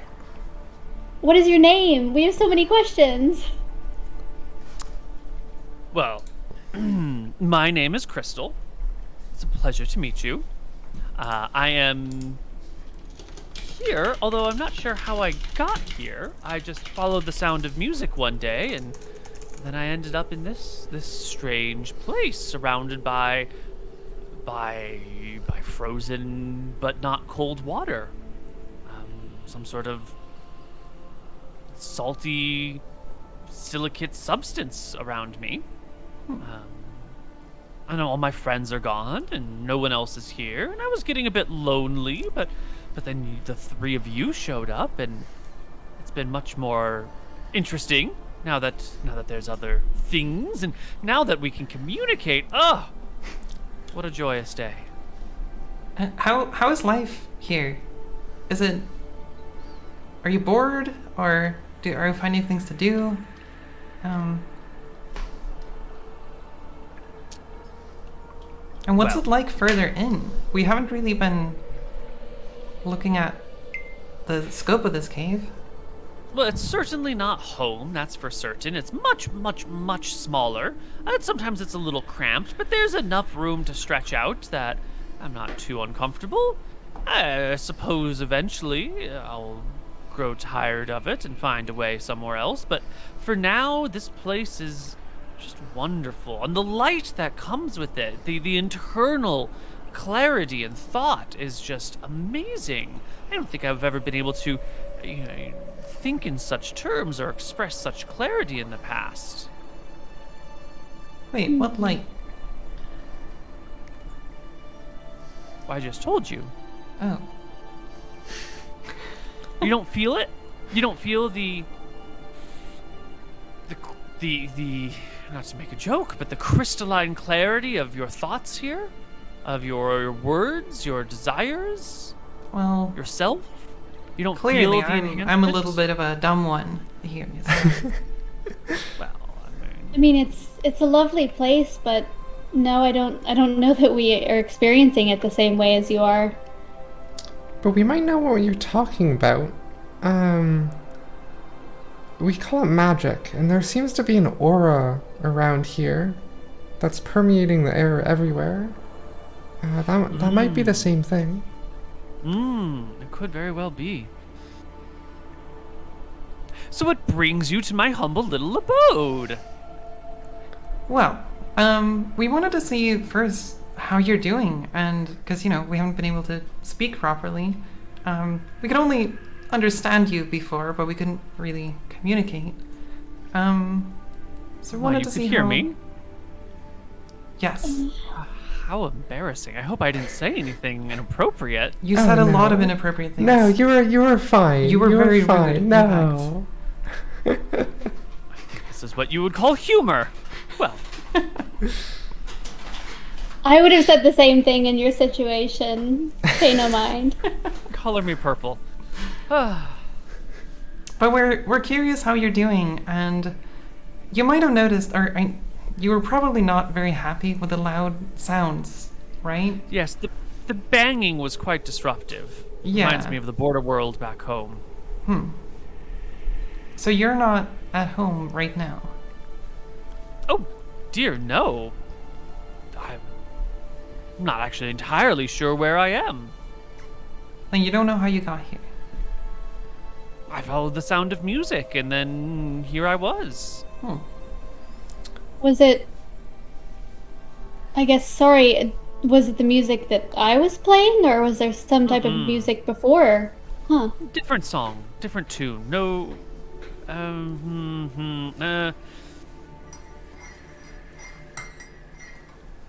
Not sure how to describe it. The vibrations were different. More internal, less external. Neil, do we know the concept of planes? Is that like a common knowledge thing? Yeah. I think You someone would told know. us, right? Yeah, the person who came through town, that wizard. Henrietta? Okay. Yeah, Henrietta. She told us Yeah. about the planes. I think Maven Yeah. did too. Yeah. Yeah. So, I think to explain to you a bit of where you are, if you don't know where you are, we're at the plane that's the, what is it called? The intersection of all the elemental planes? I don't know what to call This it. is the prime materia plane. Yeah. Oh. Well, it's not all it's cracked up to be. I thought there was going to be air and fire here too. I just see water and earth. Well, you're kind of in a cave right now. It's a bit of a stowaway. You're not really out in the open. We could probably bring you out there if you would want to see the world, I guess. But it's kind of hard. It's a little bit hard for us to do that. But we might be able to. There are ways, certainly, and plenty of gorgeous bodies of water that we could bring you to, so you're not out of your element, so to speak. What's it like out there? Well, there are more creatures in the water out there. This place seems like it's only you living here, but out there, there's all sorts of other creatures like fish and maybe more elementals like you. I'm not sure, but you're the only one we've met so far. That would most certainly be most interesting. How do I go about getting there? We're not quite sure. I think the wizard said there's the possibility of getting a bucket. Bucket or barrel. But the question is if we can carry that, because water is... Yeah, it depends on very how heavy. big you are and how small of a space of water you can fit into.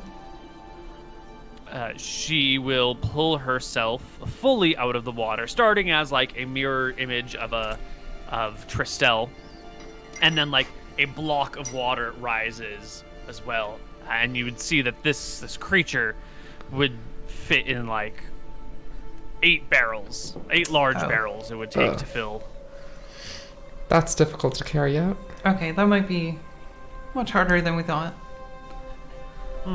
It's not impossible, but it'll definitely take some work on our part to figure out the logistics.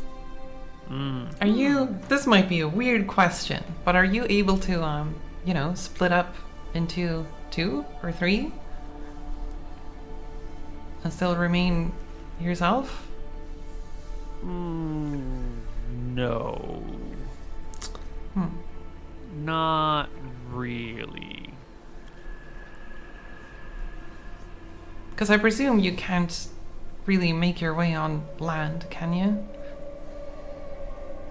The water will like form a wave and crash onto shore, getting everyone wet from the knees down, and then like receding back into the pool. Every time I try to leave, I just come right back. I can't stay far from home. Yeah, then I don't know if we can actually get you out. At least not in that direction, and I point up toward the exit. And also it sounds like if you would want to return home, I'm guessing the route back home is somewhere here. That makes sense. Speaking of, we haven't fully explored this whole area. Could we have your permission to explore your home and see what's all here? A guided tour. Of course, please. Now that we can communicate, it's much easier to discuss things with you. Also, try not to get me wet. It's really like itchy and makes me want to like clean myself all the time. It's sorry, no offense. It's just with my fur and everything. I see. You're not a friendly one then. You don't like contact. No, I appreciate contact. I just don't really like it when I'm wet.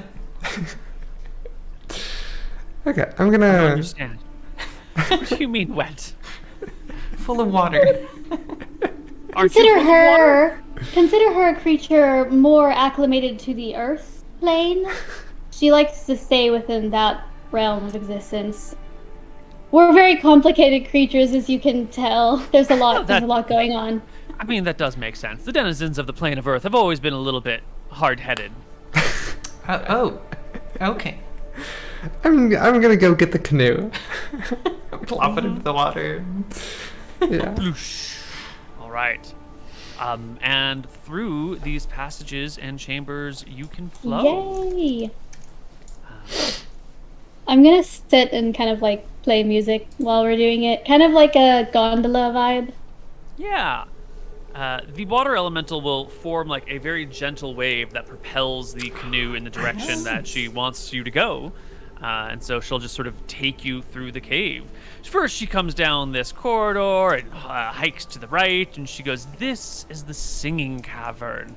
And then she lets out like a, ah, but, nice. And the crystals sort of reverberate with similar tones.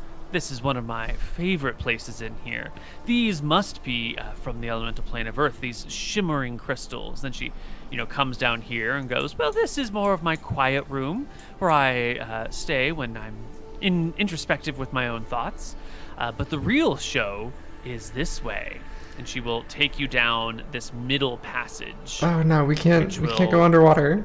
Oh jeez. Wait, is that underwater or? Yeah, because the ceiling slopes down. Mm-hmm. Yeah, and then the canoe will like bonk against the wall, and then she'll like disappear for a moment, and then come back and be like, "Oh, yes, huh?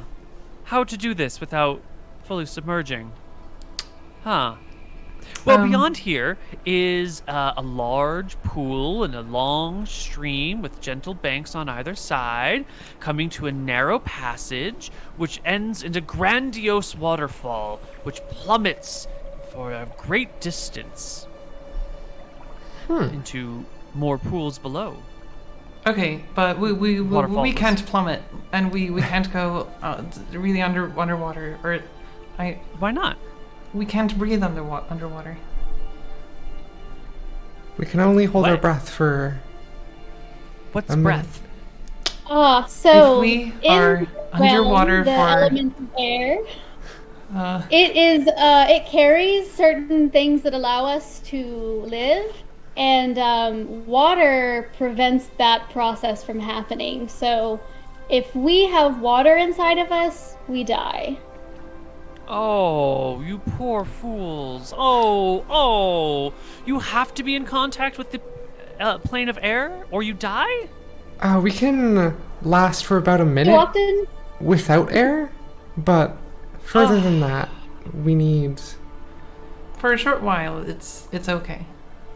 Oh, what a limited existence. How do you go deep down within the depths then? It's truly unfortunate. We're restricted to the realms of where all the elements intersect. We can't go high into the air, and we can't go deep into the water. And you can't go into the flames? No, we cannot. certainly not.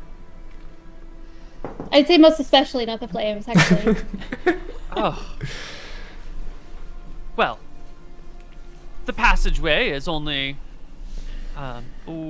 maybe 100 yards? Is that too far to hold your breath, Yes. as you say? I think so, yeah. Wait, Well, it depends on how fast we go, right? You gave us a push, we could probably make it work. I could push. The canoe bumps forward again. Wait, how? I'm sketched about doing that. Wait, how long is that? I don't know America units. Yards are 100 roughly meters. meters. 100 meters. Okay. That is a very long distance. Yeah. I mean, going fast, it's fine. But We could do a Pirates of the Caribbean with a canoe. oh, what is that? There's a very Create a little unrealistic vacuum. scene. Very unrealistic scene in Pirates of the Caribbean where they flip over the canoe and like hold it over their heads so they have air. I mean, if it's made out of a single log, it would be airtight, right? Yeah. Just let's- saying, also, this is is a fresh the- canoe. Is the waterfall coming down to this level or falling off from this level? Off from this level, down, down, down it goes. Oh, okay. Oh. Wait, would we be able to avoid falling down, or? Oh, most certainly. There's a grandiose pool out there with an embankment along the shore before you get to the grand waterfall. You know, we don't have very many things like waterfalls out where I come from. The best we have are areas of salty water that, you know, move through the fresh. And with those, you can sort of ride the currents down, but it's nothing like this tumbling free fall. It's amazing. Yeah, let's explore that another day. I'm kind of curious about the chamber off to the left. If there's anything interesting in there. Although we don't see the map right now. I don't know if there was a layer. The left somewhere. fork. Because I do remember that there was a Oh. big Oh, it's on the space wrong that layer. we I'm so started. sorry. Because I there was kind of got like, the image mentally, but Yeah. I'm so sorry. I thought this was all on the correct layer. There we go. Yeah, so this is the crystalline room where she hangs out and harmonizes with the crystals, and this was the quiet room to herself, and then this is where the passageway ends. Okay.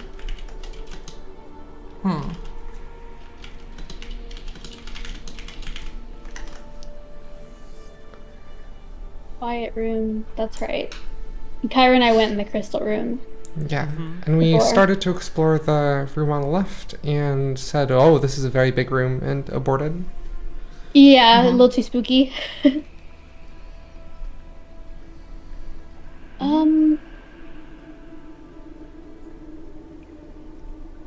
Well, I think we've explored what we can. I do want to ask Crystal, if she remembers where she showed up in this area? Down below the waterfall. Oh, Wait, how did you get Of up here? course. I climbed. Oh, up the waterfall? It was most exhilarating. Swimming up against the flow? Oh, it was difficult, but I got there. What's down there? At the end of the waterfall. The pool. A greater pool down below. This one with lots and lots of earth all the way around it.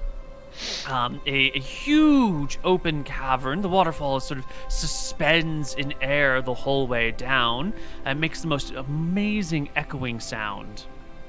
And then there are all these. What is the word?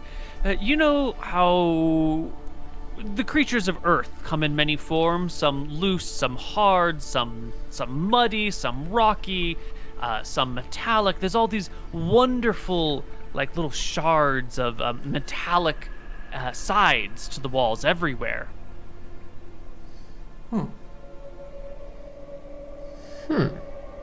So a spiked death pit. Interesting. They're not so much jutting out into the water, more running along the sides. But it's very far. 1,000 feet, maybe? Down to the wow. pool below? We would not survive that Yeah. waterfall. Why not? Because What part of that would hurt? you know, falling from a great height is very dangerous for us. You poor creatures. Yeah, You you are know. so limited. It's truly tragic. Is there a way perhaps we could, well, so we've, our men have kind of dug this far to be able to find this lake. Is there a way perhaps we could dig to the other side of this barrier? It takes a very, very, very long time to move Earth. It's very slow. I don't know how long your people live, but give me 40 or 50 years and maybe I can carve a passage through. Yeah, unfortunately we're That's about Maybe the 100 years? span of our lives. That is the problem with rock. It's so immutable. If only we had a earth elemental. What is all that noise up there anyway? She says, changing the subject. Banging noise? So, I like hold up my shield and say like, we have tools and goods that we create that are useful for our lives, as we are not as powerful as you. We need some assistance, and these tools are made out of materials that we find in the ground, and so we are getting those materials out of the ground so we can do useful things with them. How do you get them out of the ground? We make very loud noises with tools on the walls in caves. You can move Earth? Yeah. Yeah. Well, to some extent. It takes a while. Like you Takes said, a very it's long time. difficult, but... Wow. That's amazing. Possibilities of moving It's Earth pretty are cool, endless. You isn't could it? create whole new homes. Passageways, channels. You could connect areas that take miles and miles and miles to go around. If you could move Earth. Long have we wanted to move the Earth down where we're from. Yeah. Well, Okay, well, it's going to be difficult for us to get through this passage. shall you carry your breath, as you say? How long would it take to reach the other side? A minute or two?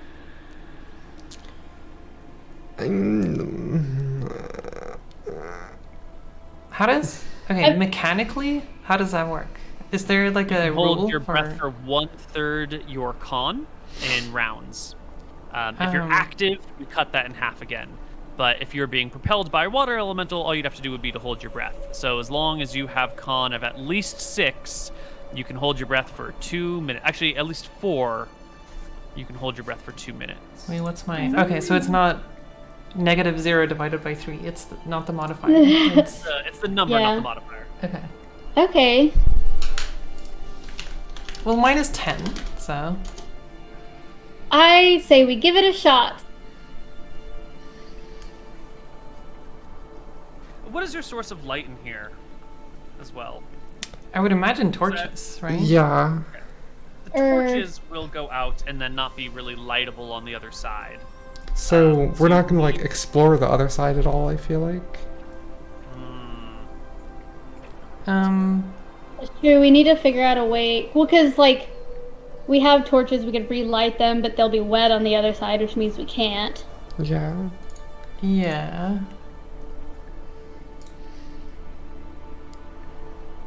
I feel Because even we us with, just- like, dark vision need a source. I mean, prestidigitation allows you to clean stuff no larger than 1 cubic foot, and also allows us to light stuff on fire. So I don't know if cleaning water out of a torch counts. The real big problem is normally like creating the spark if all of your like flint and tinder gets wet. But if you have prestidigitation and it can create fire, and you've got like an oil-based torch, then you might be able to get some life out of the torch. Okay. Yeah. Yeah.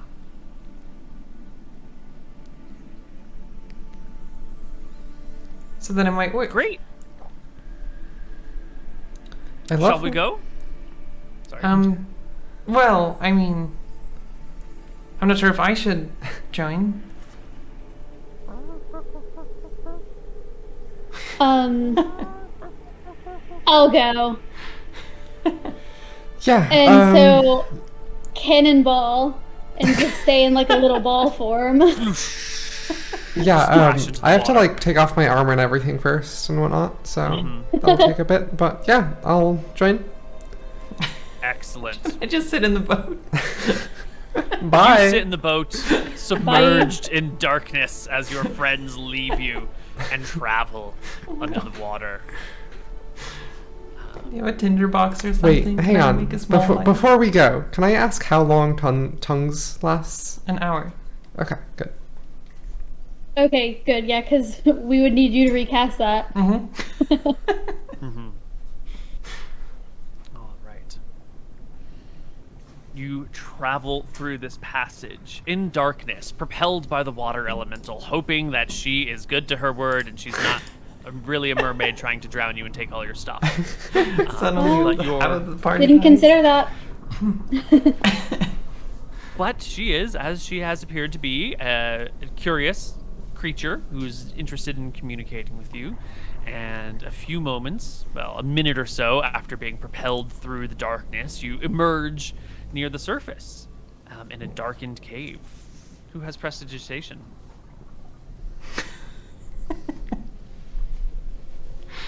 You know. I'm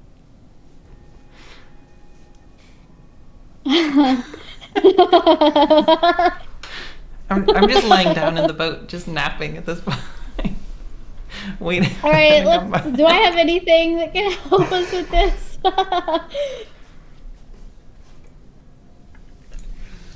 Nope, certainly not. You got no spells?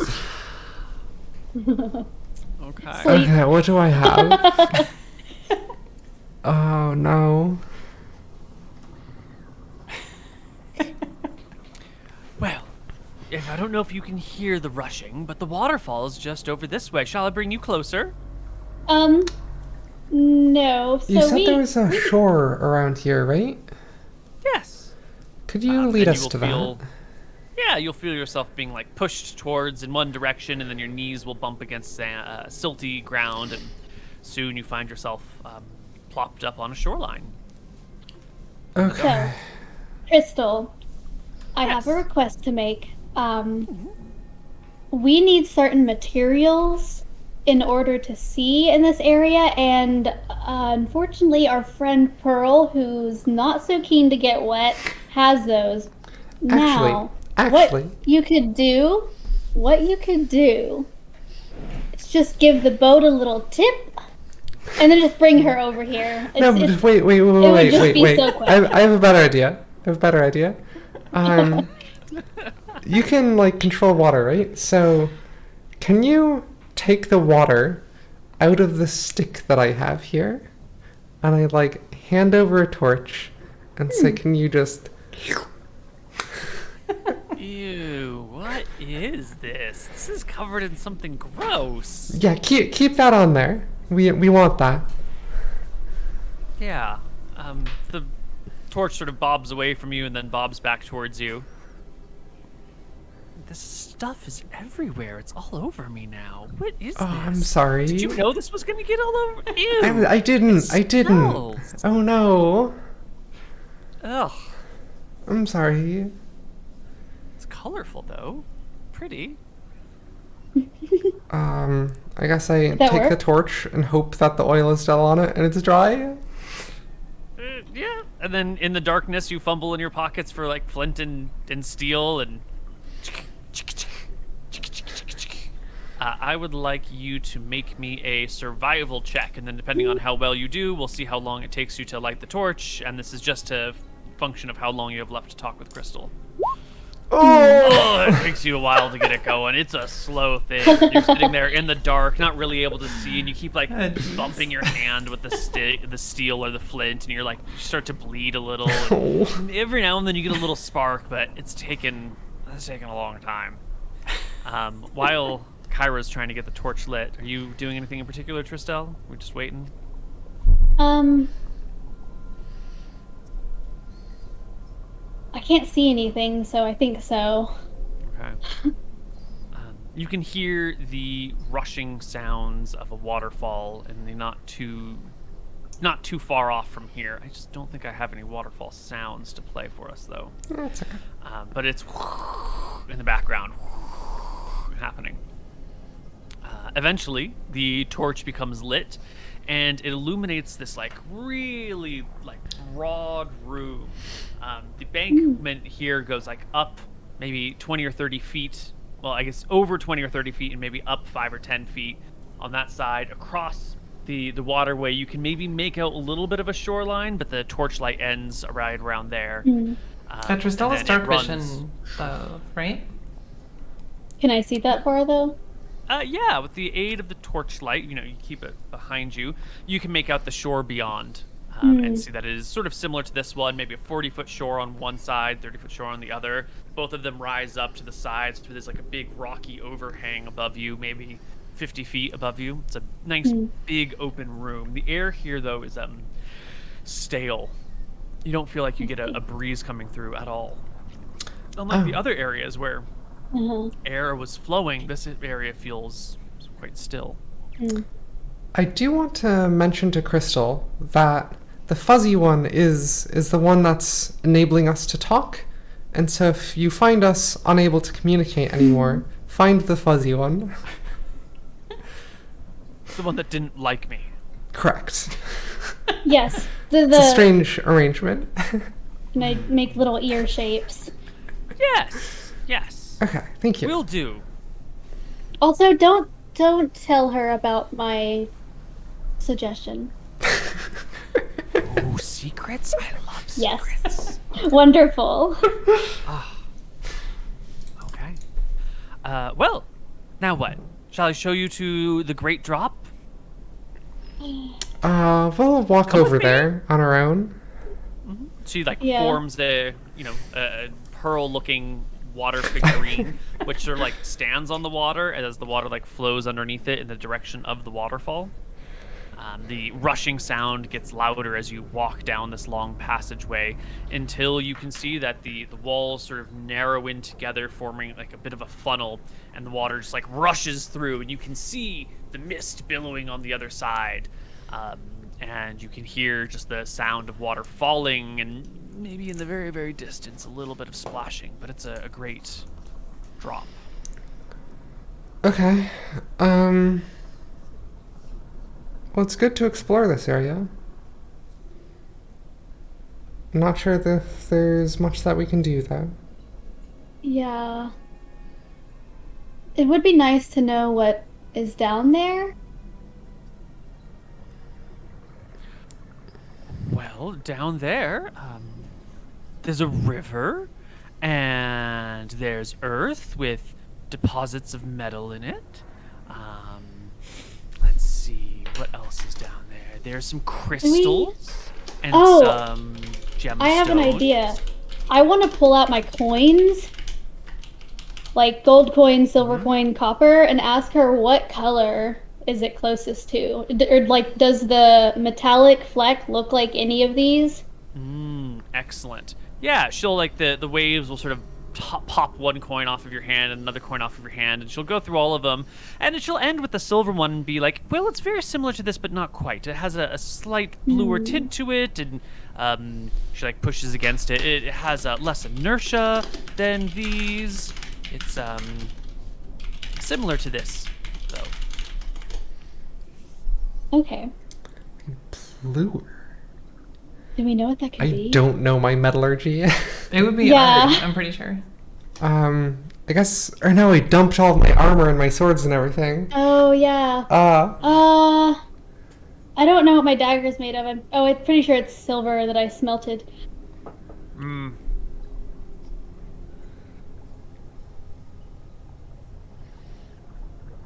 We could ask on the other side. Yeah. And I think that's all we can really do here right now anyways. Wait, ask on the other side? What? Yeah, once we're back to the boat. And it's right about now that the sounds of the water elemental once again returns to just ripples and dropping water. Oh. Yeah. Getting the torch lit took a while. Your time is up. Okay, can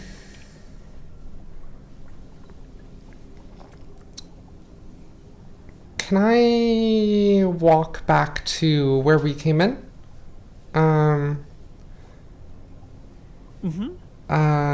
Step into the water and start swimming and take a deep breath and point over towards the underneath area. Yeah. You point over there and you don't see the water elemental anywhere. It's nowhere to be found. Ah, jeez. Okay. Pearl. Well, I'm oblivious of all of this. Napping in the boat. Yeah. Hanging out. Yeah, it's When there's a about... sudden one-sided swell. And all of a sudden, the boat begins to tip heavily. Give me No. an acrobatics check. Can I Give counteract me an it? acrobatics check. I want to counteract the movement of the boat. Try to correct. Exactly. Yeah, that's the acrobatics check here. Trying to keep you stable. Okay. Oh no. You're a great acrobat. Mm-hmm. Natural one. You tip over and are swept underwater and propelled through the darkness. No. You're completely soaked all the way. Every last toe bean is covered. There's no time to shriek as you are moved through the darkness, and a minute later, popping out near a shoreline in bright light next to Kyra and Tristel. Okay. Soaked to the bone. Neil. Tristel and Kyra, you notice Pearl is a lot smaller than you thought she was. She is like, you thought maybe she was, like this height and this way, but really she's got to be like half as much. It's just like tiny little Oh my finger. goodness. Can I try and rules lawyer, Neil? Sure. Okay. How would you like to rule lawyer? I think that I would not have gotten into this canoe, and knowing that we're going to be sailing over deep water without dropping my iron armor on the beach rather makes than... sense, yeah. Okay. Oh, that's like just Reasonable. Oh, that makes sense. retcon. Yeah. Yeah, okay, that's- thank you. Thank you. Yeah. Oh, like tipping all of your That's armor true. out of the Yeah. water would be Yeah. bad. That's a good point. Fine. Yeah. Okay, well, like- I try to shake off as much water as possible, and so what did you Tristel do? and Why Kyra, did you you are do now wet. this? They keep trying to Glad you shake could it join off. us. What? You decided to join us. I decided nothing. That thing, and I point to the water, just tipped me over. Well, Pearl, now that you so kindly decided to show up, can you cast tongues again? Oh wait, what? Is it not working anymore? Can you hear it right now? Is it here or? I don't know if I see it right now. Neil, I'll See start what? playing like music. is the water elemental visible, or like is it nearby, or? Yeah, you can see sort of like a section of water that is rippling Okay. nearby, near to the shore. Okay. Can you understand me? And I talk to the ripples. If you haven't cast tongues yet, then No. she does not respond. Oh. Go and cast tongues. Okay. You have to I- touch. I reach out with my hand again above the water in the same way. It reaches out for you.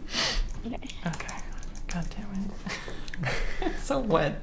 Hey. Not okay. Yeah. And soon you can speak once more for another hour. Okay, hold on. I need to do some goddamn surge rolls. Okay. Oh, yes. Oh, no. Whew. Okay. It's fine. Okay, there you go. Happy now? Now you can all talk again. Thank you, Pearl. We Thank you, appreciate it. Pearl. Thank you, Pearl. Mm-hmm. I was just telling your friends over here that what lies in the areas beyond. And then all of a sudden, they stopped talking. So I thought, hey, who better to help us speak than you?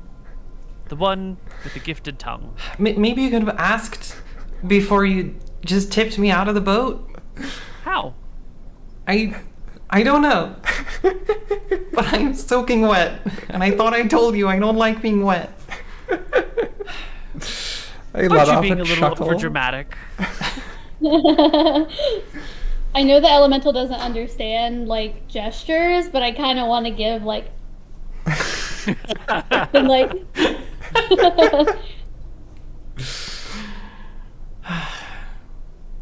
Okay.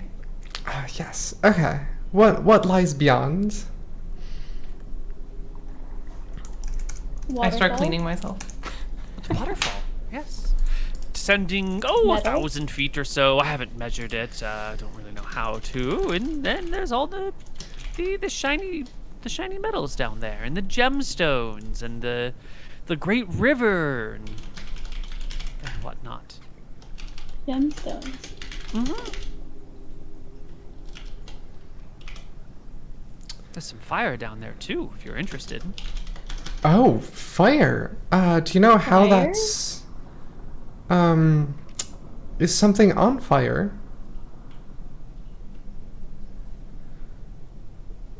No, I don't know. I've never been to the fire. I've just noticed it from afar.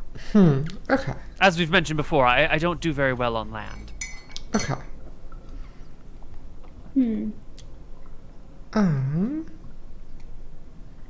Have you noticed any other creatures around? No, I'm all alone here. Hmm.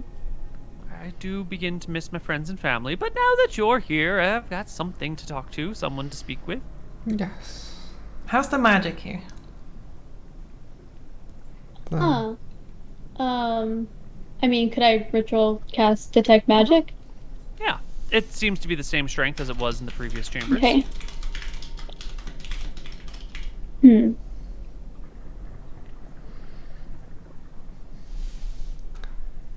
Fire.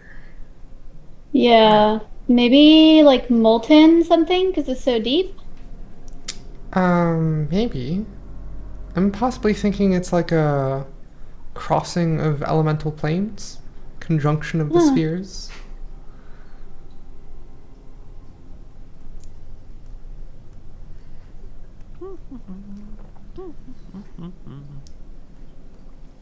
Could it be like where we found the magmin? Maybe. Or are you suggesting something different entirely? Yeah, because like the crystal came from here, so maybe other elemental planes have also are also closer here. Interesting. Could that potentially be the source of magic we've been looking for? I think so, yeah.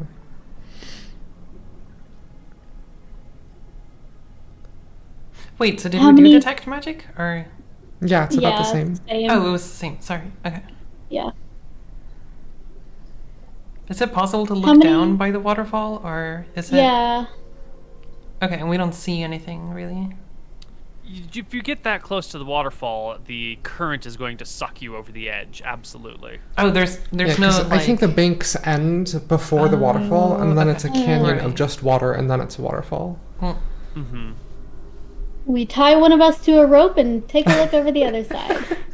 No. Completely joking. That's a terrible idea. Oh, but tipping the cat into the water is totally fine. Totally I see fine. how it is. Yep. Okay. Who? None of us suggested that.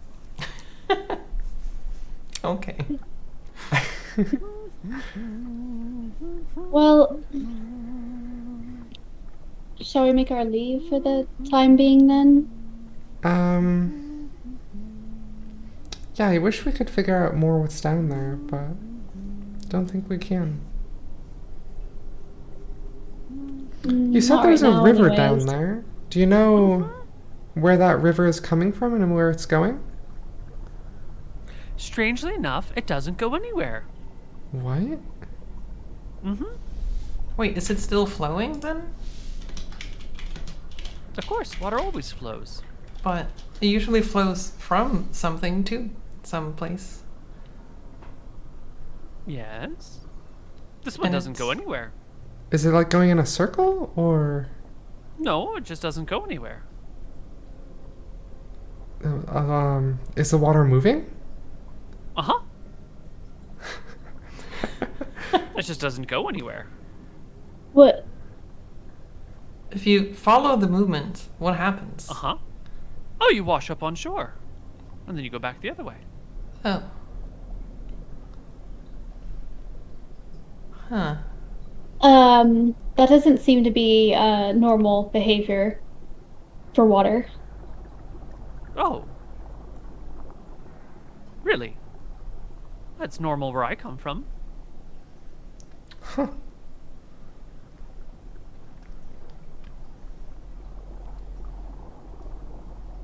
Kyra, I think you may be onto something.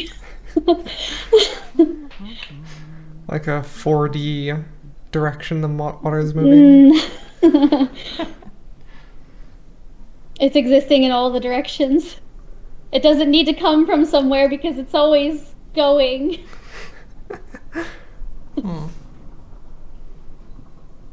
I am curious about how we could get the elemental out of here. Do you want me gone? Am I in your way? No. We're No, just not at wanting to all. be considerate. If you want to leave, then we want to be accommodating. If you want to see all that this plane has to offer. Well, I mean, sure, but life is long. There's plenty of time. Okay. Then again, if there's an easy way out. Doesn't seem to be now. Yeah. How we could tall is construct the something if you want, but waterfall? 1,000 feet? Ish? And you climbed all that way? Yes, it was most exhilarating. Hmm.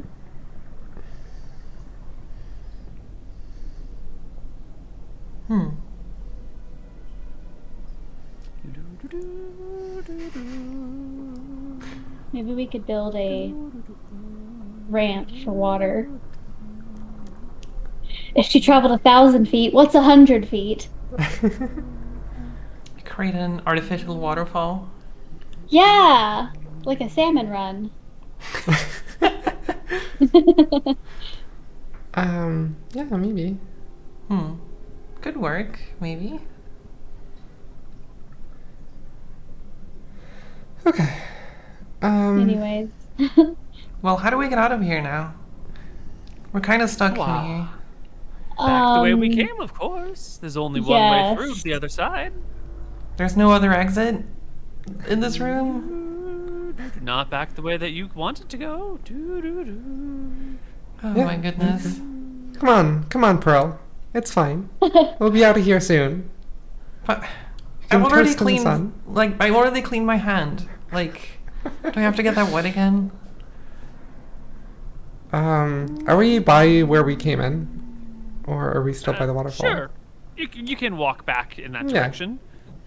I'm gonna not- say, come on, Pearl, and grab her dry hand and pull her into the water together. I want to resist. Give me Let's a go. pose athletics checks. Not acrobatics. Not Only acrobatics? Why not? Fight! That's try as surprisingly you might. close. With the resistance of an angry cat, you still get dragged into the water. Damn it. And the light goes out, and the three of you are swept back to the other side and deposited upon the shore there, where I believe your other torches burn in the room, providing a little bit of light. But they are near to being out. The water elemental will put you back here and goes, well, it seems like this is what you do before you go, so thank you all for coming by, and I hope to see you again soon. If you find a way to get me out of here to see the outside world, I would be so thrilled to do so. One question. Yes, fuzzy one. So, fuzzy one.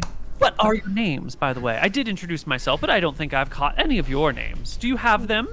A name is a thing, a sound by which Yes, people know I to interrupt her and say, yes, I am Kyra. Oh, lovely, And Khyra. And I'm Tristel. Splendid. I am Pearl Riverdale.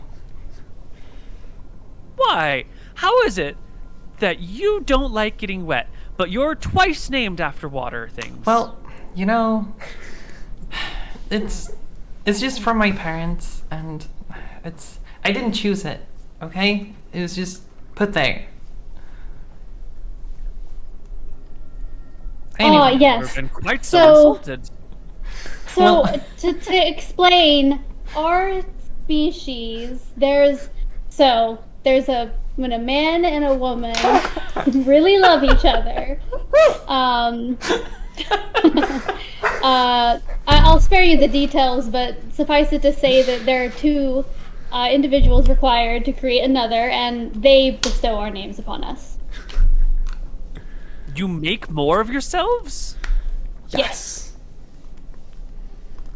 because we live for such a short amount of time compared to you, we need all of us that we can get. There must be hundreds of you out there then. Yeah, quite. Wow. How long does it take to make a new person? I suppose if you're wondering about which portion of the process, About a year, I guess. Yeah. A They start year? out quite small and have to become big. grow. Yes, that makes sense. Okay, well, thank you for the lessons in, you're all humans, right? Human form and function. Yes. Something like that. Splendid. Happy to share anything you'd like to know. And one question though. The loud noises that we did. Yes. They're See, it's very really irritating. valuable for us to be able to use these metals you were talking about that's in the walls here. But the way for us to move the earth, you know, that is Is very loud. loud. Yeah. Mm. So I don't know how to solve that. Well,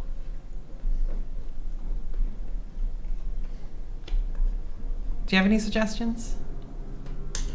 Because we wouldn't want to make your life a nightmare by having to listen to that all day.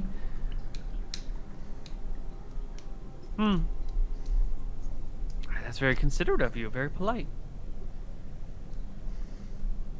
The water elemental ponders this. A little face appears above the water, cocked its head to the side.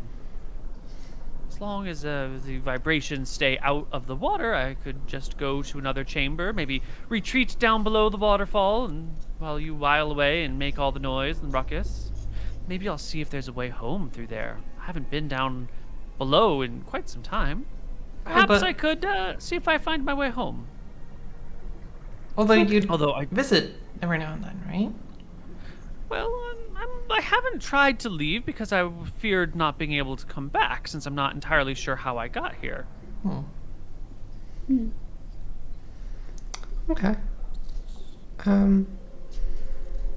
Yeah, well, we'll let you know if we want to come down and warn you before we start making loud noises. Okay. Goodbye, dear friends. See you soon. Indeed. See ya. Bye. Bye. The head disappears, and then the hand waves goodbye, and then that's that. You can climb back out, make your way back through the mines.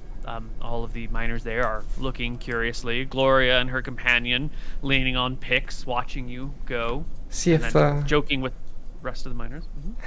see if Gloria's glory hole can be mined for all its goods. Oh man. Yeah. She seems to have made herself quite at home with the other workers here, and they all talk jovially. You can see that she's, free of any restraints and chains, and no one seems to be keeping an eye on her anymore. She seems to be fully integrated into society. Heck yeah. Nice. Yay, a rehabilitated criminal. Thank you. We do love to see it. And out you go into the warmth and wonder and splendor of Trog Canyon. You are able once again to be free and dry and bask in the sun. It's gonna take a while, but Yeah, it's gonna take a while. I'm gonna walk home and just clean myself at home because it's kind of embarrassing to do it in front of people. So Oh my God, Pearl! What happened to you? it's a long story. I fell into the water again. It's. I'm sorry. I'm just gonna have to. Oh. Sorry, it's gonna take a while. The floor might be wet for a bit, but I feel gross. You see that gleam in her eye, and she moves towards the kitchen stove, fumbles around in a drawer, and pulls out a towel. Begins to approach you with the towel. Fine. Okay. Now, this will work faster, okay? We'll get most of Okay, it off. I know sure. you did it, but she corners you with the towel and vigorously rubs you down to remove most of the water, but in the process sending fur in every direction.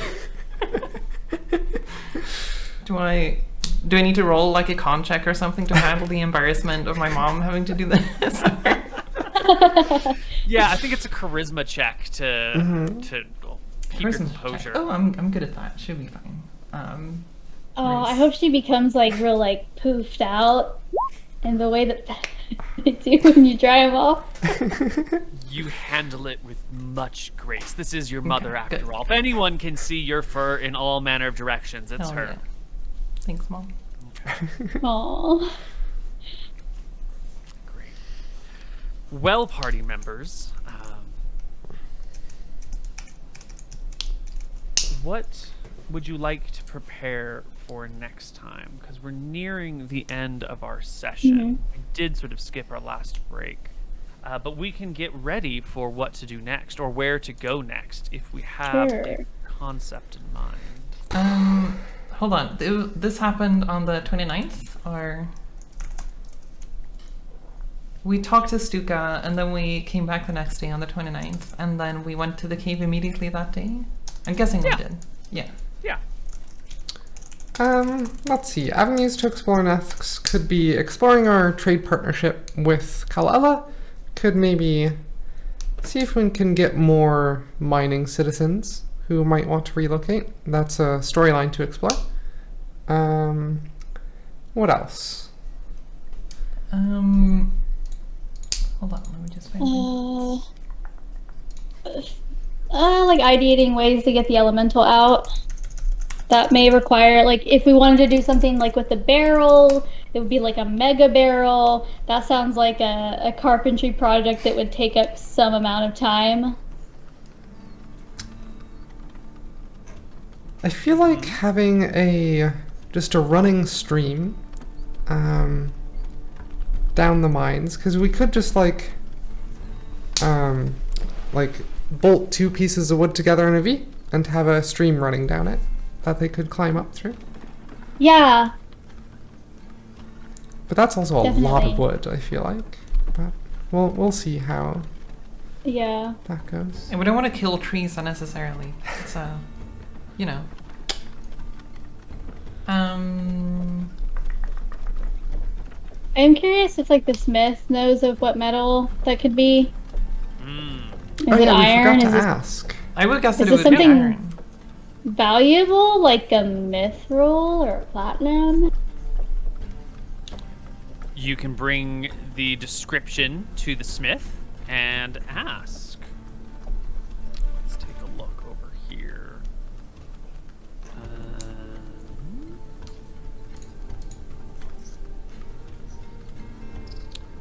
Right.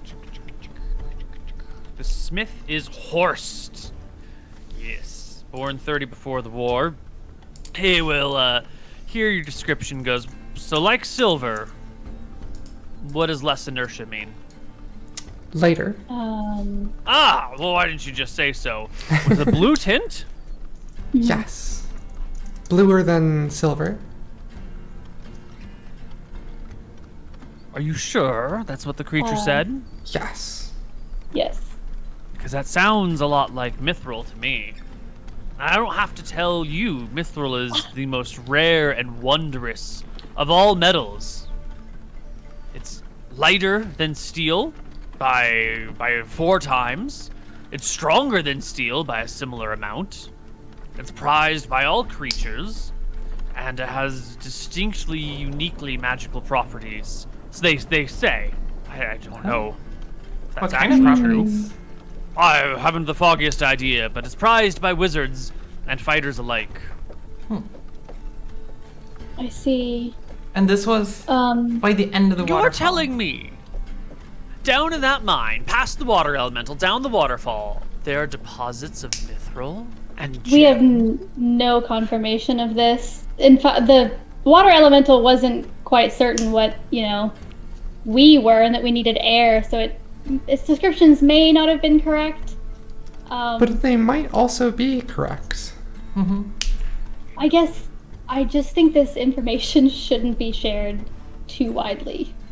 until we have confirmation. You know, If what you're saying is true. if there's mithril down there, that's a lot of wealth. I mean, if there's real deposits, not just a little fleck or two. You can see the smith's eyes glittering. Horst thinks to himself, I mean, its value is unimaginable. It's incredibly, it's prized by all sorts. Let's see, if I recall correctly, he's trying to recall correctly, but it's taking him a minute. Sifting through his notes. Like, to be honest, having the entire town behind a method of getting down there might be useful. Definitely. I think that would be something that, yeah, we would want to get the whole town behind. I would just want that information to stay here and not to the Draconians who have been searching for a source of magic. Yes. They say mithril's at least 20 times as valuable as gold. So you can find a mithril deposit. We could rule the world. We could, we could probably buy Kaela and Fairport. That's a meaningful deposit. Yeah. That would be... Perhaps I should go talk to the foreman about this. Extracting mithril is a careful process, I would expect. Who is a foreman? Of the mines, The I foreman guess. of the mines. Oh, yeah. Right. Chester. Just keep in mind though that the water elemental doesn't like it when you mine there. We have talked to them and set up a permission for us to mine, but like we can only do so in short amounts of time when they hide in a corner so the noise doesn't disturb them. And we do not want to anger this water elemental. It could be very dangerous. Haven't I seen you fight off 2 earth elementals? And Oh, 2? draconians? And some magman and those chompery thingies and the things that slip between doors. Some of them are downright aggressive and cannot be stopped, but this water elemental is actually friendly. And also, I can punch some earth. I don't like the idea of drowning. Let me just say, Sheriff, that I have the utmost respect for your fighting style, and if this elemental is at all in our way, there's a very simple method of dealing with it. We can't just kill it. They're they're intelligent like us. We talk to them. They're our friend. I mean, we have some disagreements every now and then about things, but okay, I'm just it has expressed interest in leaving that place. So, I mean, if it's true that there's mithril down there, I think that's an endeavor everyone can get behind to extract it. And removing the elemental would be a key part of doing that with no hiccups. Just saying, imagine if we could extract mithril, your armor would weigh a quarter as much. Your sword a quarter as much. You know? Yeah. Does sound A lot of very things. nice. Mm-hmm. but getting there is the really hard part. You have to go underwater to even get to the other side and to the start of the waterfall. There are always problems between us and our objectives. Between the things we want and the place we are. There's always some obstacle. But there's always a way to overcome them. I'm sure the greatest minds in the town can solve this problem. Just don't go to Mayor Barnaby for advice. Well, that we can agree on. Yes, we only want functioning brain cells working on this. Just don't kill the water elemental. It seems like you're very keen on doing that. I just don't think anything should stand in our way, and if it is too bothered by the noise, there's one way to end it. If I stood in your way, would you kill me? Of course not, Pearl. Well, I what's the would difference? politely ask you to move. Then you can politely ask the water elemental to move. Fine. Look, I didn't mean to ruffle your feathers or your fur or whatever you want, however you want to be called. I just spitballing ideas, you know. I would just lightheartedly spitballing ideas about killing people. I didn't think it was a person. You said it was an elemental. I thought they were dumb. Well, not this one. And you My ought to be friendly apologies. with it. My sincerest apologies. It's okay.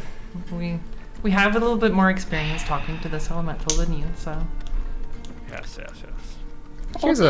Here's a weird question. Do we have the technology for a hose? I don't think so. Okay. I was wondering this yesterday, how hoses were made in the days before plastics. And I imagine for a while you could have had a rubber hose, but even rubber is a fairly modern invention. How did hoses, were they just like intestines? Is that the hoses that they used back in the day? Like leather, maybe, or something? Well, yeah. you just like stretch out pig guts, you know, and make a hose with a long intestine, maybe. Because kind of like a water skin, but it has 2 holes and it's very long. Yeah, or yeah, like I was thinking like a cloth of some sort if it's like lined with something, you know, that repels water. Mm-hmm. But definitely not something that would be self-supporting that we could use as a diving rig to provide air. No. Yeah. If that's the intent, then no. Have to search the history of hoses today. Yeah. We do know about really long tubes that can go all the way into a casket. Mm-hmm.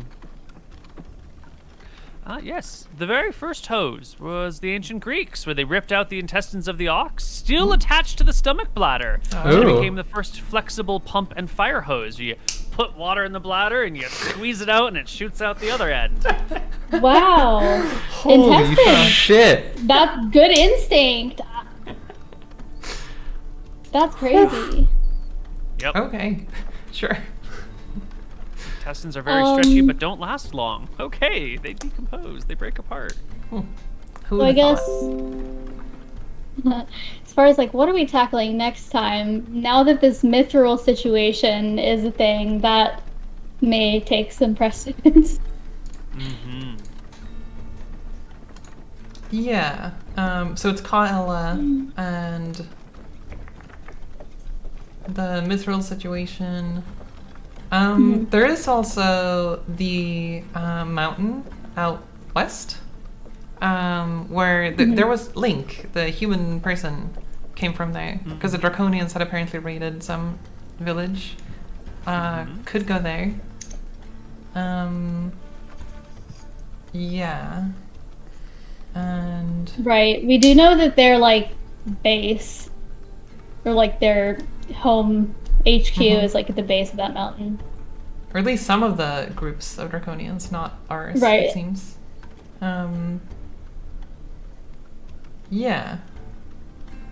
Yeah, because with Khyperia, we can always just bring more iron, because they always wanted more of that, right? So as part of just picking up some more stuff, we could also Yeah. trade iron. Yep. Yeah. And just in general, see if we can help the situation in Khyperia, because it's kind of garbage there. But I'm not sure what plan we might have for that. Okay.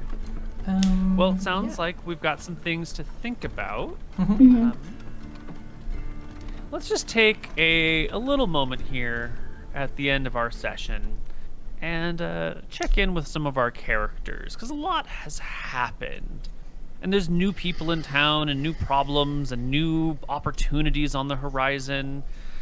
Sheriff, Kyra, Ashley, what do you think of these newcomers, the lieutenant and her companions? I think in that my ultimate goal of protecting the town, I think they're the right way to go. I think they're loyal. I think Maven doesn't have any ill intentions, that they're on our side with trying to figure out what the magic is. And so I'm pretty glad to have some professional soldiers protecting my town. Excellent. Things seem to be looking up compared to 6 months ago when there was monsters attacking and we couldn't really defend. Yeah, because now you've got your 3 guards, plus the 8 guards here, plus the lieutenant, plus the knot. And that's a pretty hefty fighting force, especially for a narrow canyon like what you have here. Is And there I any other imagine- defensive... Sorry. There's Greg as well. True. Oh, that's true, Greg. Are there any other defenses that you are interested in constructing, aside from the drawbridges? I think that with the threats that we've seen so far, I think we're able to defend against the threats without harassing the town into making more defenses. Because it's always a trade-off between using the town's resources and the defense that we provide. I imagine the soldiers could also help train our less experienced guards, since they're actual soldiers. I'm guessing they would be able to share information and whatnot. Okay. Well, what about you, Tristel?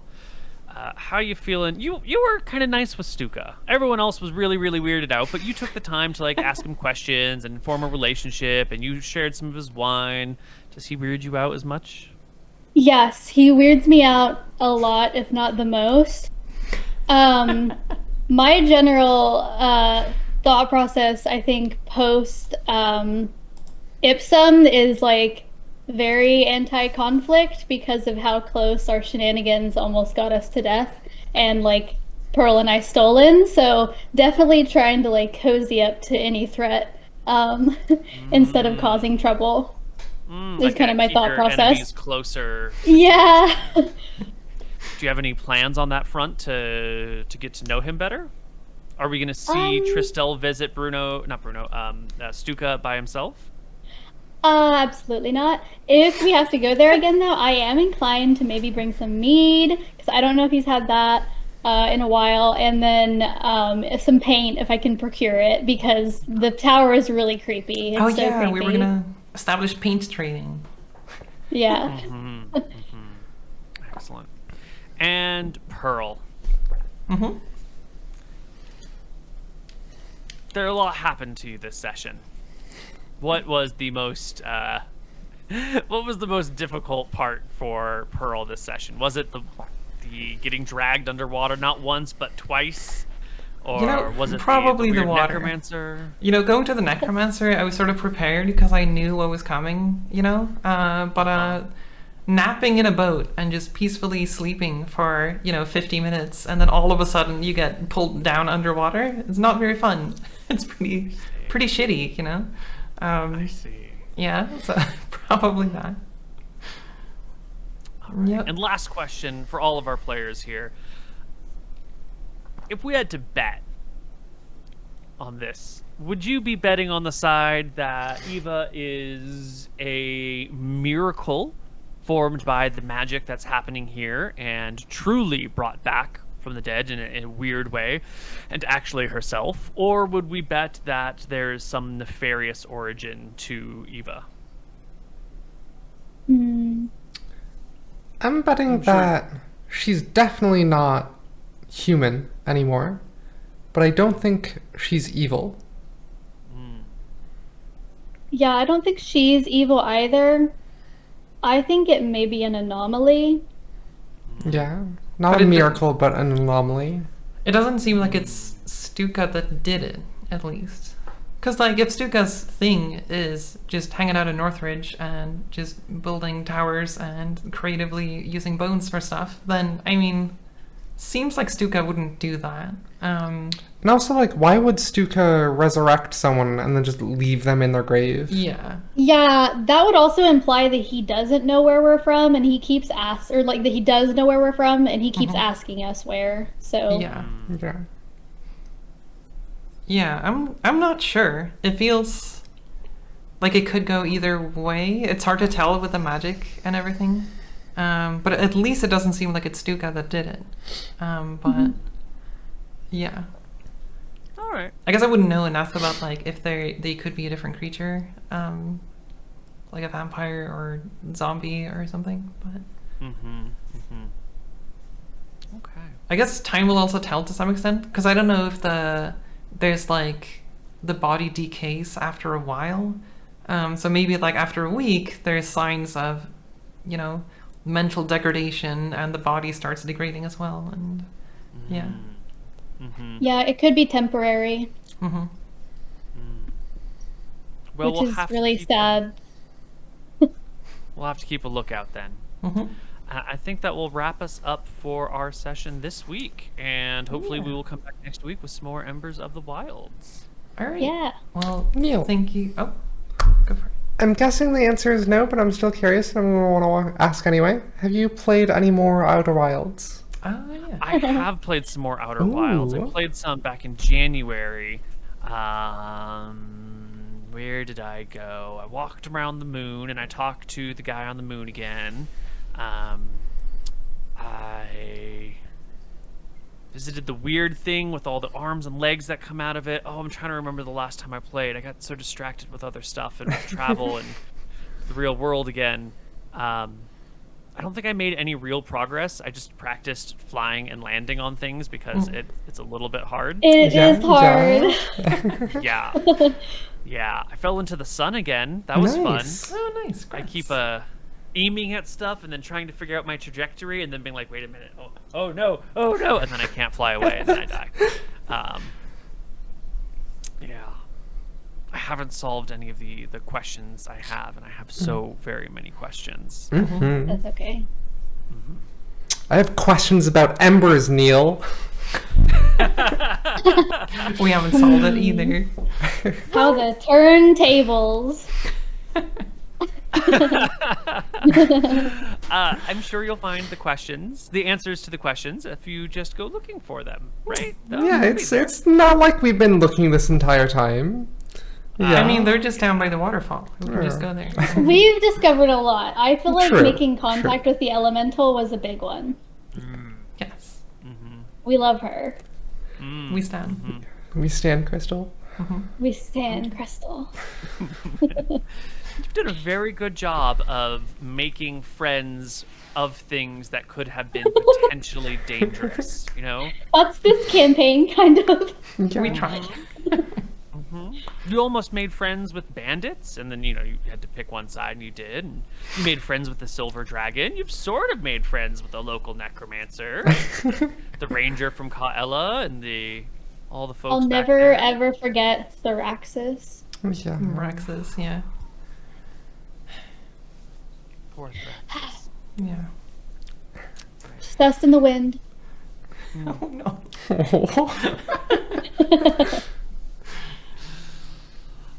All right. Freya, you want to take us out?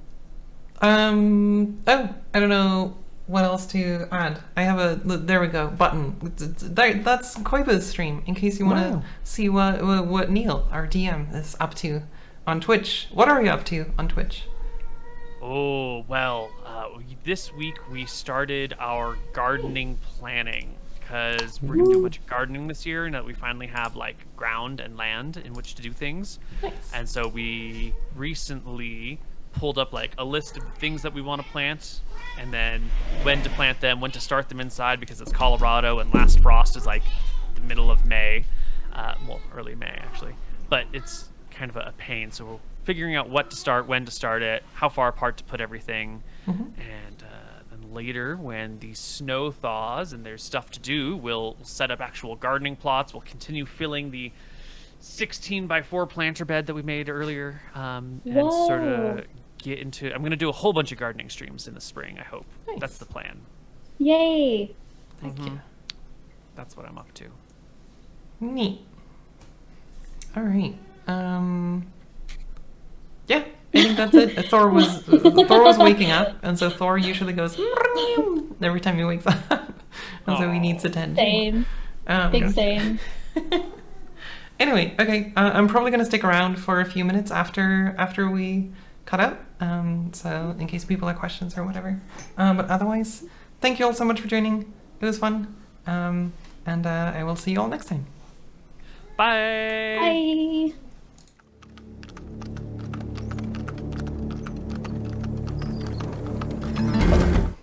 Okay, there we go. Your questions for Kyra? Damn. I don't know if you can... So Ashley's currently stuck in the couch, as you can see here. Because Thor is in her lap, so... Do you take questions from there? Sure. Okay, yeah. I can relay questions to Kyra, if you had questions. Are you taking ASI or feats for your next level?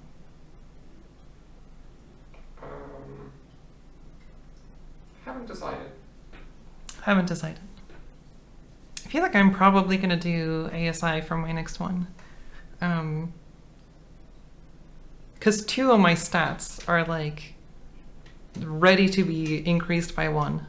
If I just spread out 2 points, I will get 2 steps of improvement, which is really nice. Because they're in odd numbers. Which stats need improved? For me, it would be...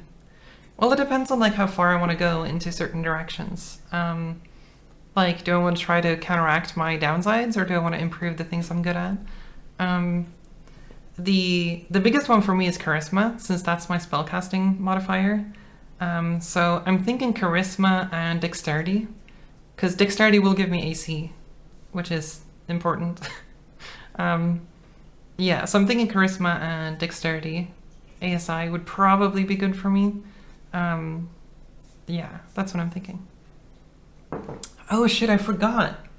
I have this feat where I can make a melee attack, and then I won't provoke an attack of opportunity on the person that I just attacked. Might have been useful in the previous episode, in the bar brawl, I guess. If you extract mithril, what would be the first items to create? Kyra's armor. What mithril item would Pearl want? I think definitely armor for Kyra would probably be the first priority. Maybe weapon, actually. No, not weapon. Well, out of character, weapon would be unnecessary. In character, we might think that it's necessary. Because I think the big thing with mithril is that it damages like ethereal creatures. So I think if you're fighting a ghost, you would do full damage with a mithril weapon, but you would do half damage with non-mithril, I think. Or I might be thinking of silver.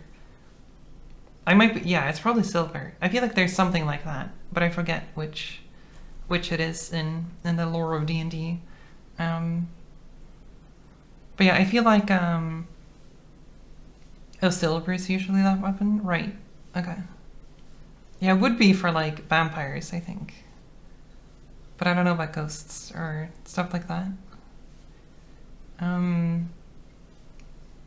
As for Pearl, I don't know if Pearl would need anything out of mithril.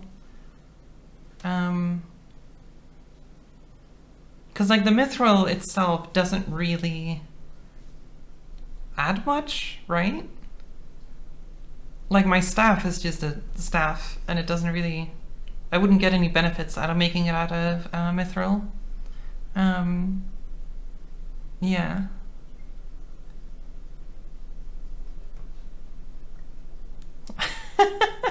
Oh, you found my domain? Neat.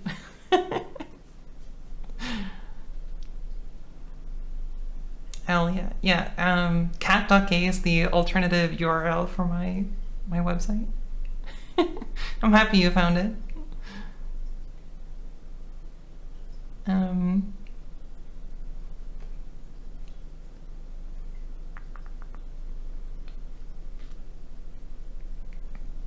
Pearl could probably use mithril to research stuff that improve your casting.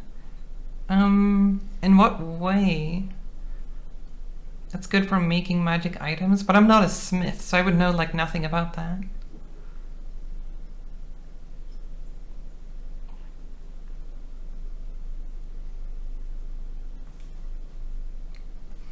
Mithril chainmail would probably be good, right? Would that still drop AC? because of the weight, or would the AC still be... Or wait, it doesn't drop AC, sorry. But it wouldn't affect movement speed, I guess. Yeah, maybe. Although I don't like the aesthetics of chainmail. I like the aesthetics of wearing a robe, even though it's awful for combat.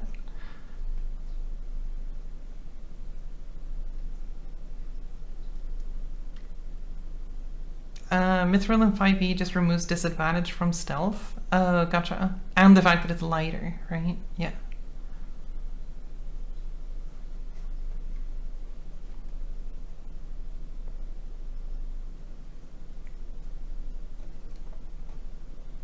Robe with hidden chainmail, yeah.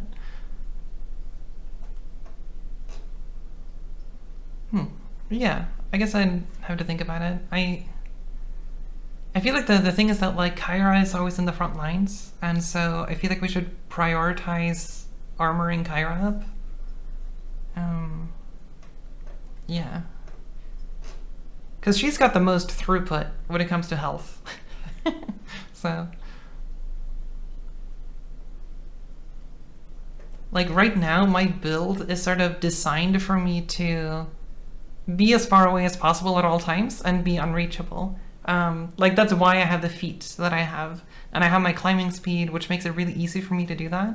Well, unless I make stupid decisions, which happens sometimes. Tristel needs good armor. Yeah, Tristel is sometimes like in close combat, that's true. Might be good for Tristel.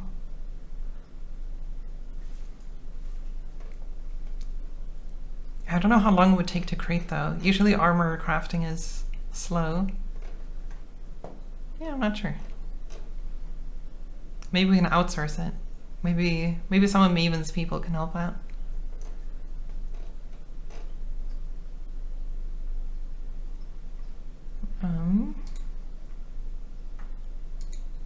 Okay.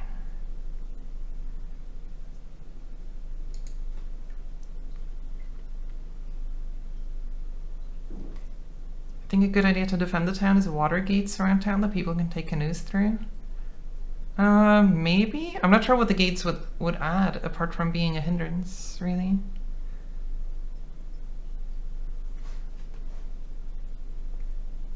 Because I don't know if it's a big problem with, like, people running into town right now. Yeah. I feel like a mithril mine could be caused for large powers to invade. Oh yeah, for sure. Yeah, we don't want it to like, we don't want that information to spread too much.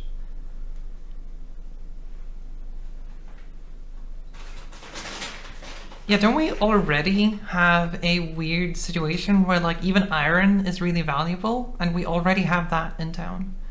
So if we have a source of iron and a source of mithril, then all of a sudden this little canyon is very popular and interesting. And so any imperialistic forces would be highly interested in invading our little town. I guess they already are with the magic coming nearby. But it seemed like the magic was not coming from the inner part of the cave, or it was like a deposit of magic and now it's escaped, and so now it's like equalized. I'm not sure. So I sort of expected the magic to be stronger in there.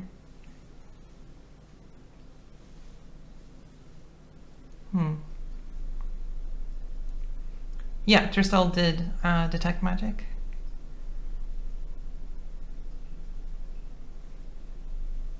And it was the same as like outside the cave. But I remember the first time we opened up, the magic increased.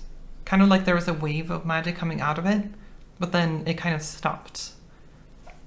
Sort of like as if it was a pocket of magic or something.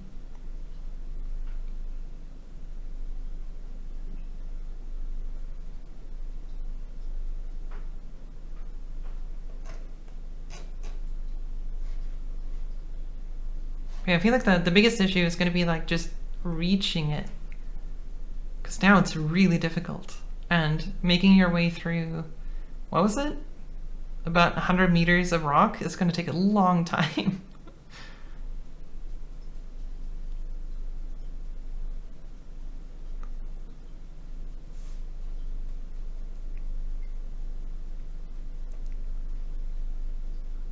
Think the gods are creating new cave systems? Maybe. No idea.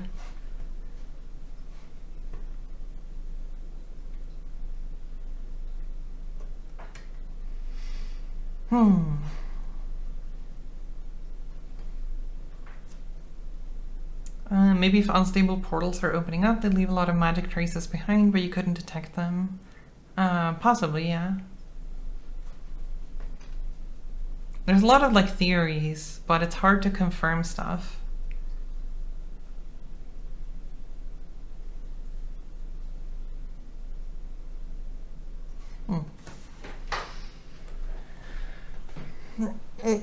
Anyway. We still don't know where Henrietta lives or where her tower is. She's being all secretive about it.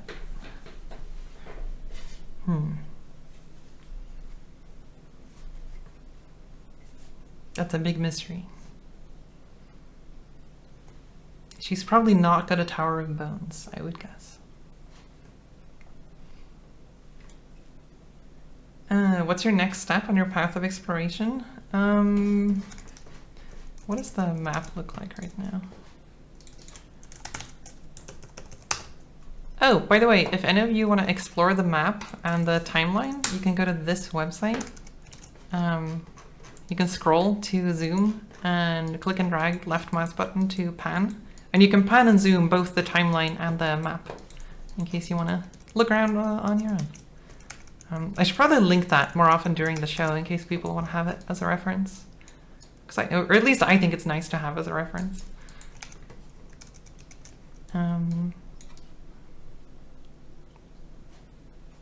Yeah, the going further south of Kaela seems a little bit dangerous, given that, like, all we know about it is that there's warlords, like, roaming those lands, and it seems a little dangerous to do that.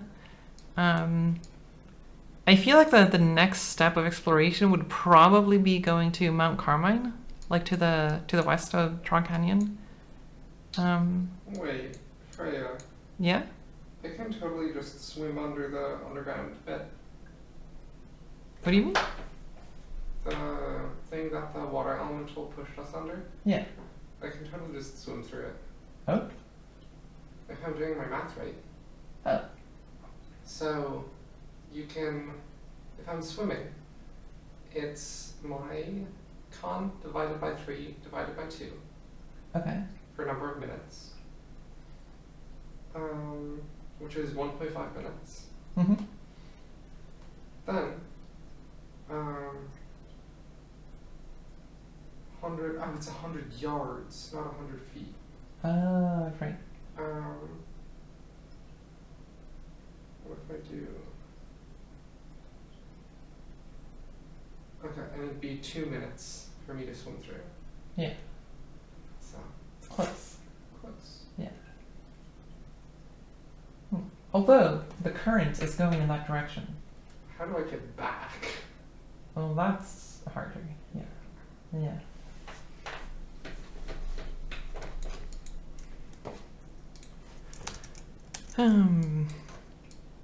Yeah, I feel like the Mount Carmine would be one place to explore. If anything, to mostly fill in the map.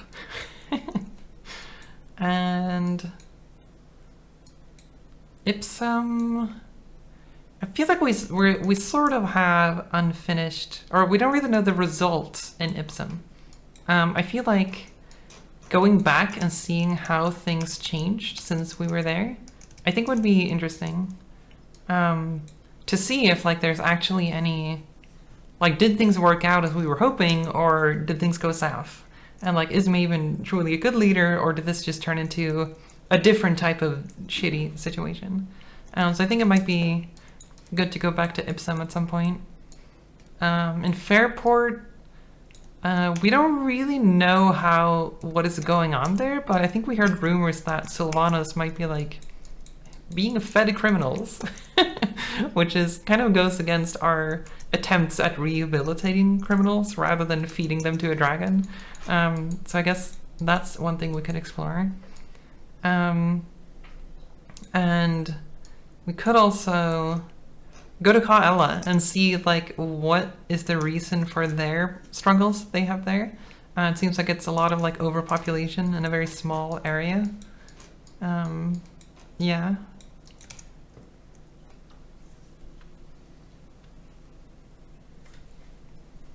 Have you shared a map with townspeople? We haven't really talked about it. I'm guessing we got the map from the innkeep, so I'm not sure how widely known it is.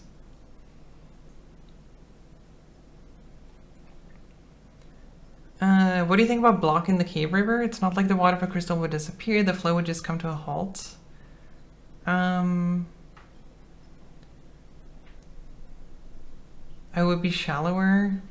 I'm not sure if that would help that much. We would still need to dig through a huge amount of rock, right?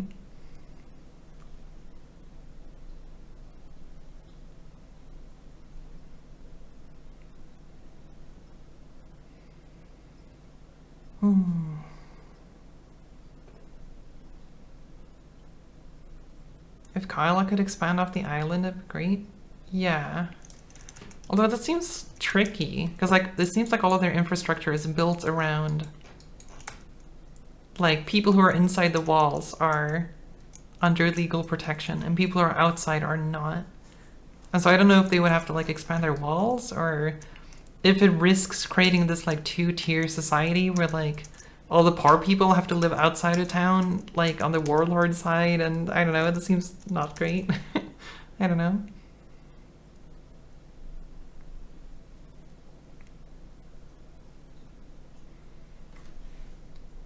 Waterfall would disappear and you could climb down? Maybe? Yeah. Although it's risky, like any mistake and we're kind of dead. You would need super secure ropes and everything. I could just make a leap of faith and recklessly cast fly on myself midair. There we go.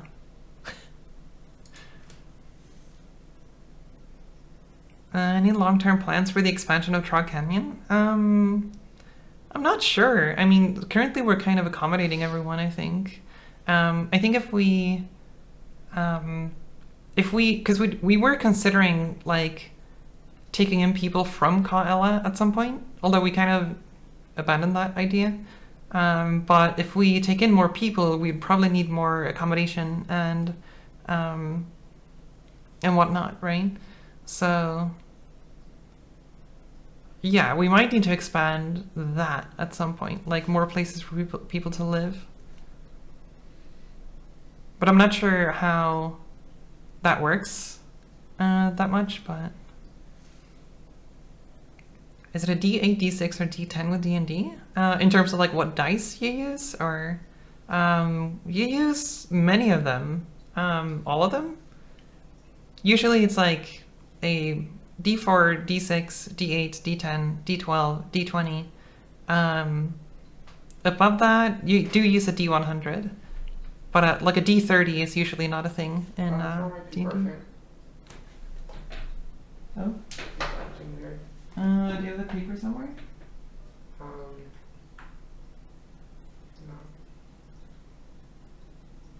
Oh. Or not. Okay. Thanks. Seems sketch. Okay, Thor was acting a little weird. Okay, most people, when rolling a D100, you roll 2 D10s. That's usually the standard, I think, because D100s are kind of clunky. Okay. Alright.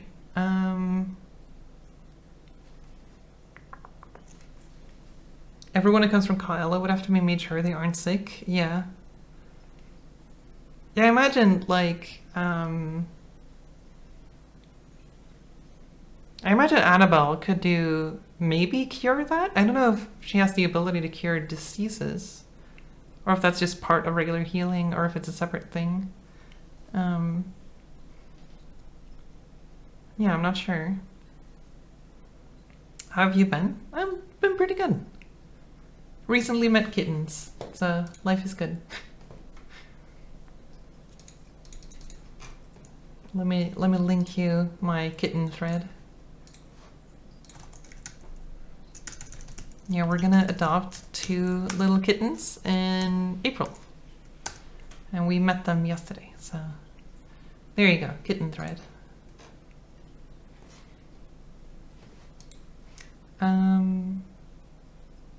Yeah, anyway, I think that's it for tonight's stream.